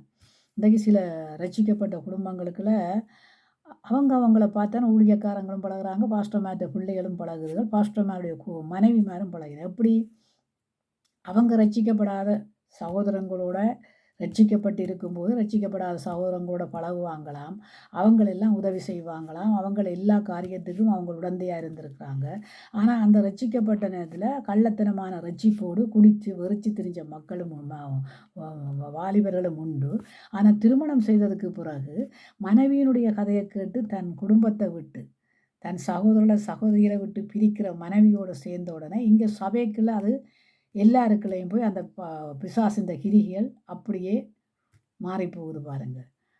அப்படியே அங்கால போகுது. பாஸ்டர்மாருடைய குடும்ப பிள்ளைகளுக்குள்ள போகுது, பாஸ்டர்மார்ட்ட மனைவிமாருக்குள்ள போகுது. அவங்க அப்படி நடக்கிறாங்க, நாங்கள் இப்படி நடந்தா என்ன? இவங்க இப்படி நடக்கிறாங்க, நாங்கள் நடந்தா என்ன? யார் நீங்கள் எல்லாம்? சபைக்குள்ள இருக்கிற நீங்கள். சபைக்குள்ள இருக்கிற நீங்கள் மற்றவனுக்கு சாட்சி இல்லை. சகோதரத்தை கொண்டு வரணும். என்னுடைய சாட்சி, என் மனைவியுடைய சாட்சி அதை கொண்டு வரும். என்னுடைய ஜெபம் ஒரு காலத்தில் அவர்களை கொண்டு வரும். இன்றைக்கு அநேக சாட்சிகளை கேட்குறோம் நாங்கள். 24 வருஷமாக நான் என் சகோதரிக்காக ரட்சிக்கப்பட்டேன், ஜெபிச்சேன். ஆனால் இன்றைக்கு என் சகோதரன் வந்து ஞானஸ்தானம் எடுக்கிறான். ஒரு சாட்சி ஒன்று கேட்டேன் இந்தியாவில். உங்களுக்கு ஜெபம் இல்லை? அடுத்தவன் குடியை கெடுக்கிறதுக்கு அந்த குடியை பார்த்து தான் இந்த குடியை கெடுக்கிறீங்க. அப்படிப்பட்ட காரியங்கள் சபைக்கு இருந்தால் அது பிசாசனுடைய கிரியை என்பதை உணர வேண்டியவர்களாக இருக்கும். பொல்லாத பிசாசின் கிரிகளை எல்லாம் வைத்துக்கொண்டு நாங்கள் பரிசுத்த ஆவியினால நிரப்பப்பட்டிருக்கிறோம், பரிசுத்த ஆவியானவர் என்ன பிரிவினைகளை உண்டாக்குறவரா என்ன? பரிசுத்த ஆவியானவர் என்ன குடும்பத்தை பிரிக்கிறவரா? பரிசுத்த ஆவியானவர் சொல்கிற உலகம் எங்கிலும் போய் சுவிசேஷத்தை அறிவியுங்கள், சகல ஜாதிகளையும் சீசர்களாய் மாற்றுங்கள். இன்றைக்கு நீங்கள் என்ன செய்றீங்க? நான் ரட்சிக்கப்பட்டுட்டு என் குடும்பத்தை பிரித்து, என்னுடைய சகோதரத்தை பிரித்து, என்னுடைய சகோதரிகளை பிரித்து, என்னுடைய சொந்த பந்தங்களை பிரித்து, நானும் என் மனைவியும் என் மனைவியுடைய வீட்டாரும் என்று வாழும்போது அந்த குடும்பங்களை நீங்கள் கர்த்தர் வரும்போது தெரியும். உங்களுடைய காரியம் கர்த்தர் வரும்போது தான் தெரியும். அதுக்கிடல நீங்கள் மனம் துரும்பாவிட்டால் சந்திக்க வேண்டியது அதிகமாக இருக்கும். அடுத்தவனை பார்த்து, அடுத்தவன் குடும்பத்தை பார்த்து, அடுத்தவனுடைய இதுகளை பார்த்து தான் நீங்கள் காரியங்கள் எல்லாம் செய்கிறீங்கன்றது ஆவியானவர் உணர்த்துவார். இதுக்கு முன்னம் ஒரு காலத்திலே அந்த ஒருதனை தள்ளி வச்சு நீங்கள் வேடிக்கை பார்த்த காலமும் உண்டு. அவனும் உங்களை தள்ளி விட்டு வேடிக்கை பார்த்த காலம், அவன் தள்ளி நின்ற காலங்களும் உண்டு. அவன் கியோசுக்குள்ளே இருந்து குடித்த காலங்கள் உண்டு.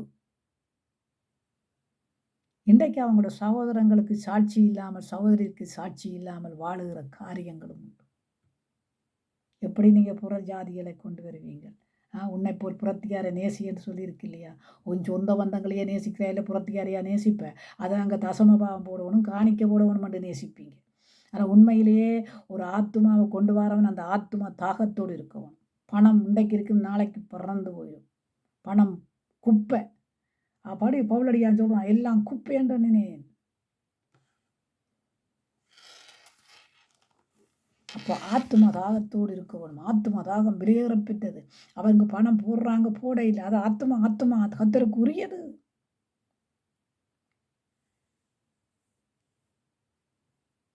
கர்த்தருக்கு உரியதை கொண்டு வந்து ஆபேல் காணிக்கையாக கொடுத்தான். ஆடு மாடுகளை கொண்டு வந்து கொடுத்தான்.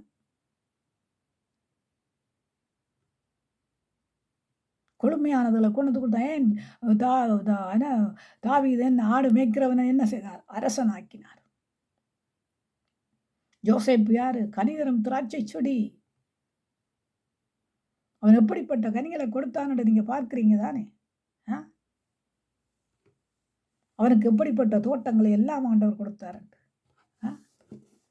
நீங்க யோசிக்க வேணும். ஆண்டவருக்கு பிரியமில்லாத காரியங்களை நாங்கள் செய்து கொண்டு ஆவியில் நிறைஞ்சிருக்கிறோம். ஓ ரீபா கரம சந்தர.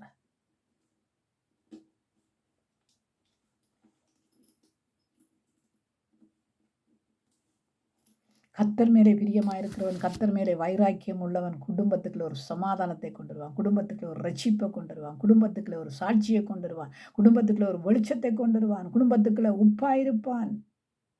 நீங்க எங்க இருக்கிறீங்களாம்? மலை மேல இருக்கிற பட்டணத்துல மறைஞ்சு போயிருக்கிறீங்க பாருங்க. என் குடும்பம், என் குடும்பம், என் புள்ள, என் புள்ள, என் கணவர், என் கணவர், என் மனைவி, என் மனைவி.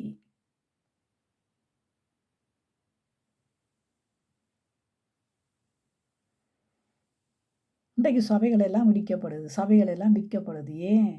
ஏன்?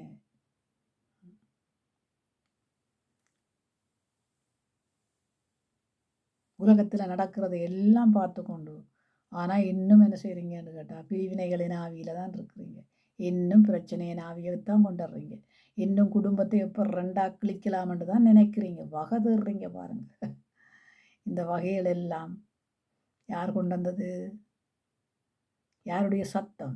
பிசாசினுடைய சத்தம். ஏனென்று கேட்டால் அங்கே கொடுக்குற வசனத்துக்கு செவி கொடுக்கறதில்ல, இங்கே வந்து பார்க்கறதில்ல, தியானிக்கிறதில்ல, ஜெபிக்கிறதில்ல. இன்றைக்கு ஜெபத்துக்கு தடை. உன் படிப்பும் பட்டமும் பரலோகராட்சியம் கொண்டு போயிருமா என்ன? ஆ அல்ல நீ செய்கிறிய உன் குடும்பத்துக்குள்ள பிரிவினைகள், கணவனுடைய குடும்பத்துக்குள்ள பிரிவினைகளை கொண்டு வருகிறிய, அது பரலோகம் கொண்டு போகுமா என்ன? உன் குடும்பத்துக்குள்ள நான் பிரிவினை இல்லாமல் வாழ வேணும்னு சொல்லி உன் கணவனை கொண்டு திரிகிறியே, அது பரலோகம் கொண்டு போகுமா என்ன? நீ நீ செய்கிற செய்கையும் நீ செய்கிற காரியங்களும் தான் உன்னை பரலோகம் கொண்டு போகும். நான் ஏழைகளுக்கு நான் சபைக்கு தசமபாகம் போடுறேன், காணிக்க போடுறேன், ஏழைகளுக்கு கொடுக்குறேன், அது செய்கிறேன், இது செய்கிறேன்.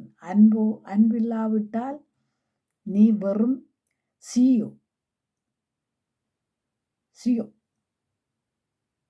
நுள். ஜீரோவில் வருவீங்க. அப்படியே ஜீரோவில் வந்து நுள்ளில் வந்து டொச்சில் நுள் ஜீரோ. ஒன்றுக்கும் உதவாது. ஜீரோவாயிங்க. ஆராதிக்கிறேன், துதிக்கிறேன், பாடுறேன், எல்லாம் செய்கிறேன். எண்ணத்தை வச்சுக்கொண்டு, பிரிவினைகளை வச்சுக்கொண்டு, பிரச்சனைகளை வச்சுக்கொண்டு, குடும்பத்தோட ஐக்கியமில்லாத தன்மைகளை வச்சுக்கொண்டு, உறவுகளோட கிளிசல், சபையிலே கிளிசல். தோட்டம் எப்படி இருக்கிறது? கர்த்தருடைய சத்தத்துக்கு செவி கொடுக்காமல், பிசாசுடைய சத்தத்துக்கு செவி கொடுக்கிறபடியா வசனம் வாசலோடையே போய்விடுது. கர்த்தருக்கு பிரியமாக இருக்க பாருங்கள். கர்த்தருடைய தோட்டம் எப்படிப்பட்டதாம்? உன்னத பாட்டில் நாங்கள் பார்க்குறோம். என் பிரியமே, என் ரூபவதி, நீ எழுந்து வா, என் நேசரை சந்திக்கவே, மணவாளன் கர்த்தரேசு வருகின்றாரே, மணவாட்டி சந்திக்க ஆயத்தந்தானா, காட்டுப்புறா சத்தமும் எங்கும் கேட்குதே, குருவிகள் பாடுங்காலம் வந்து விட்டதே, என் பிரியமே, என் ரூபவதி, நீ எழுந்து வா, என் நேசரை சந்திக்கவே. பாருங்க எப்படியான உன்னத பாட்டு. உன்னத பாட்டை சில பாஸ்டர்மாரில் நான் ஒரு பாஸ்டரை தான் பார்த்தேன். அது ஏன்னு கேட்டால் உலகம் இப்படி சொல்லுது, மற்றவங்க அப்படி சொல்கிறாங்க, அவங்க புரியாதவங்க சொன்னால் நீ புரிஞ்ச நீங்கள் செய்யுங்க. ஆமாட போய் விளக்கப்பட்டதாக இருந்தால் ஆண்டவர் இதுக்குள்ளே போட விட்டுருக்க மாட்டார். அதாவது வந்து சொல்லுவாங்க, ஆண்டவர் சொன்னார் என்னென்று, பேதைகளை ஞானியாக்கி ஞானிகளை பேதையாக்குறேன். கர்த்தருக்கு பிரியமாய் நடக்க பார்க்கணும். கர்த்தருக்கு பிரியமான கர்த்தருடைய சத்தத்தை கேட்கணும். ஆண்டவர் எல்லாத்துலேயுமே இருந்து பேசுவார். காற்றுல இருந்து பேசுவார், கடல்ல இருந்து பேசுவார், எங்கும் இருந்து பேசுகிற தேவன் இல்லையா? வார்த்தையினால் பேசுவார்.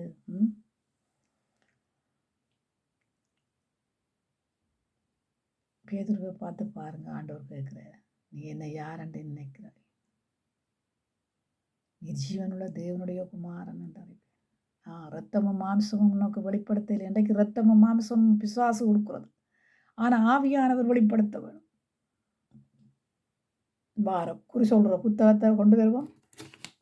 உலகமெல்லாம் திரிவோம். உலகமெல்லாம் அங்கே திரிஞ்சிட்டு வரேன்டா, உலகத்தை சுற்றிட்டு வரான். குறி சொல்கிற புத்தகத்தை எடுத்தது மாதிரி அங்கங்கே ஜோடி ஜோடியாக இருக்கும் ஒரு புத்தகம் என்னடா பரிசுத்த வேதாகமம் தேடி வாசிக்கிறதுன்னு சொல்லி அதை மளமலண்டு எழுதுவோம். எழுதிட்டு 2 ஜெபம். சூத்திரம் ஆண்டவரே, நாளைக்கு கொடுக்க போகிறோம், நமக்கு நன்றி ஆண்டவரே என்று. எத்தனை பேர் யோசில் வேலை செய்கிறீங்க, எத்தனை பேர் எங்கெங்கே எல்லாம் வேலை செய்கிறீங்க, களவா வேலை செய்கிறீங்க. இது எல்லாம் கர்த்தருக்கு பிரியமில்லாத காரியம். எதையெல்லாம் நாங்கள் கற்களை முட்களை எல்லாம் பிடுங்கி எடுக்க வேணுமோ அதையெல்லாம் எடுத்து. ஒரு காலத்தில் சொன்னீங்க என்னென்னு கேட்டால், ஞாயிற்றுக்கிழமையில வேலை செய்யக்கூடாது. இன்றைக்கு நீங்கள் என்ன செய்கிறீங்க? ஞாயிற்றுக்கிழமையில வேலை செய்கிறவனுக்கு பாவம் ஆண்டவர் அவன் பாவ மன்னிப்பை பெற்றுட்டு போ, பாவத்துக்கு ஆண்டவர்கிட்ட இது பாவத்துக்கு அறிக்கை செய்துட்டு போ. நீங்கள் செய்யாத என்ற நீங்கள் உங்களுக்குள்ள இவ்வளவு காரியத்தை அடுக்கி வச்சுருங்க. அதுக்கு அப்பைக்குள்ள ஞாயிற்றுக்கிழமையில வேலை செய்ய மாட்டாங்க. எத்தனை பேர் வேலைகளை டாக்டர்மாராக இருந்தவங்க, இன்ஜினியராக இருந்தவங்க எத்தனை தங்களோட வேலைகளை எல்லாம் விட்டுட்டு வந்து சுவிசேஷ ஊழியத்தில் சேர்ந்தாங்க பாருங்கள். அவங்க இன்றைக்கு நல்ல மாதிரி தான் இருக்கிறாங்க. இன்றைக்கு சுயேட்சை நடத்தி கொண்டு தான் இருக்கிறாங்க. கர்த்தருக்கு பிரியமாய் நடக்கணும். கர்த்தருக்கு பிரியமான வாசனை கொடுக்கணும். ஆரோன் சிரசில் ஊற்றப்பட்ட பரிமள தைலம் அது உலகத்தில் நனைந்து ஓடி அநேகருக்கு நறுமணமாய் வாசனமாய் வீசுது. அப்படியான காரியங்கள் நமக்குள்ள இருக்க வேணும். பிரிவினைகளை உண்டாக்குறது, பிரச்சனைகளை உண்டாக்குறது கர்த்தர் அல்ல. அவருடைய சத்தத்தை கேட்காதபடிக்கு காதுகளை அவன் மந்தமாக்கி வச்சு ஒளியின் வேஷத்தை தரிச்சு கொண்டு இன்றைக்கு சபைகளில் நிற்கிறான் பாருங்க. இது தேவனுக்கு பிரியமில்லாத காரியம். பிள்ளைகளுக்கு கற்றுக் கொடுக்க வேண்டிய வழிகளை கூப்பிட்டு வைத்து கற்றுக் கொடுக்கணும். பிள்ளைகள் பொய் சொல்லுது பாருங்க. அம்மோ, பொய் சொல்றதுக்கு அப்படியே அம்மா இல்லைத்தானே பொய் சொல்லுவோம், யாரும் இல்லை இவையே இல்லைத்தானே பொய் சொல்லுவோம், அவையே இல்லைத்தானே பொய் சொல்லுவோம். பொய்யோ அடுக்கிறதுக்கு பள்ளிப்படத்தில் நிற்கிறவங்க எத்தனையோ பேர் பொய் சொல்கிறாங்க பாருங்கள். வெளியில் நிற்கிறவன் பொய் சொல்லிட்டு பாவம் மன்னிப்பு எடுத்துகிட்டு போகிறான். பள்ளிப்படத்தில் அடிக்கடி பொய் சொல்லி போட்டு போய் பாவம். இது யாருடைய ரத்தம், யாருடைய அப்பம், இதை புசிக்கும் போது நீங்கள் என்ன செய்யணுமா, உங்களை நீங்களே நிதானித்தறிந்து அப்பத்தை புசியுங்கள், ரத்தத்தில் பானம் பண்ணுங்கள், குற்றமற்றவர்களாயிருங்கள். சகோதரனோட கோவிச்சு கொண்டு காணிக்க போடாத, தசம பாகம் போடாத, கோவிச்சு கொண்டு என்னத்துக்கு அங்கே போய் போடுறேன். ஆண்டவர் அதை அங்கீகரிக்கிறாருன்னு நினைக்கிறீங்களா? அங்கீகரிக்கிறது மாதிரி நீங்கள் நினைக்கிறீங்க. ஆண்டவர் வரும்போது தான் தெரியும் அதை அங்கீகரிக்க. ஏன்னா வசனம் இங்கே சொல்லுதே போடாதே என்று. உன் சகோதரனுக்கும் உனக்கும் வழக்குண்டானால் அதை போய் தீர்த்துக்கொள். அப்படிப்பட்ட காரியங்கள் எல்லாம் ஆண்டவர் சொல்லியிருக்கிறாரு. ஆண்டவருடைய சத்தத்துக்கு செவி கொடுங்க. கர்த்தருடைய சத்தம் வெளிமான்களை ஈனை செய்கிற சத்தம், கேதுரு மரக்களை முறிக்கிற சத்தம், மோசையோடு பேசிய சத்தம், ஆபிரகாமோடு பேசின ஒரே குமாரனை பலியிடுகிறதுக்கு பேசின சத்தம். அதே மாதிரி ஜோவோடு பேசினார் பாருங்க. சிம்சோனோட எவ்வளவு பேரோட ஆண்டவர் பேசினார். 12 அப்போஸ்தலரையும் வழிநடத்தின தேவன் பேசினார் பாருங்க. பவுலோடு பேசினார் பாருங்க. அவருடைய சத்தத்துக்கு செவி கொடுங்க. பிசாசின் சத்தத்துக்கும் தேவனுடைய சத்தத்துக்கும் வித்தியாசம் உண்டு.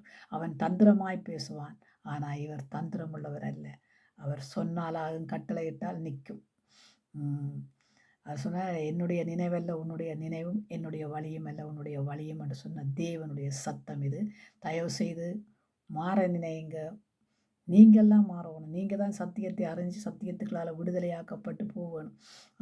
மற்றபடி பிள்ளைகளுக்கு கற்றுக் கொடுங்க. பிள்ளைகளுக்கு நல்வழிகளை கற்றுக் கொடுங்க. பிரிக்கிற குணம், இதெல்லாம் பொல்லாத ஆவியின் குணம். இதுகள் இருந்தால் கடைசி வரைக்கும் சபையில் ஆசனம் போட்டுருவான் உங்களோட சபையில். அதை இனங்கண்டு கொள்றதுக்கு ஆவியானவர் எங்களுக்கு ஞானத்தை தந்திருக்கார். ஏன்னா நாங்களும் இரவும் பகலும் நம்மை நோக்கி கூப்பிடுறவர்களுக்கு நீர் மறு உத்தரவு இல்லாமல் இருப்பீரோன்றது மாதிரி நாங்கள் இரவும் பகலும் கர்த்தரை தேடும்போது அவர் எங்களுக்கு மறு உத்தரவு கொண்டிருக்கிறவராயிருக்கிறார். தயவு செய்து இந்த வார்த்தையின்படி நடக்க பாருங்கள். கர்த்தர் தாமே உங்கள் எல்லாரையும் ஆசீர்வதிப்பார். மீண்டும் ஒரு வார்த்தையோடு உங்கள் மத்தியிலே வருகிறேன். கர்த்தர் தாமே உங்களை ஆசீர்வதிக்க வேண்டும் என்று கொண்டாடுகிறேன். கேட்கிற ஒவ்வொருவரையும் கர்த்தர் ஆசீர்வதிப்பாராக. இதன்படி நடக்க வேண்டும் என்று நான் ஒவ்வொரு நாளும் உங்களுக்காக ஜெபம் பண்ணுறேன். இதோடு முடிக்கிறேன். தகப்பனே உமக்கு நன்றி சொல்லுகிறேன் ஐயா. கொடுத்த வார்த்தைகளின்படி ஒவ்வொருத்தரையும் நடத்துங்க ஆண்டவரே. நீங்கள் தந்த வார்த்தை நீங்கள் பேசினீங்கப்பா. இடைப்படுங்க ராஜாவே. எல்லாமுடைய கரத்திலே நான் ஒப்புக் கொடுக்கிறேன். வல்லமையுள்ள இயேசு கிறிஸ்துவின் நாமத்திலே ஜெபிக்கிறேன் நல்ல பிதாவே. ஆமேன் ஆமேன்.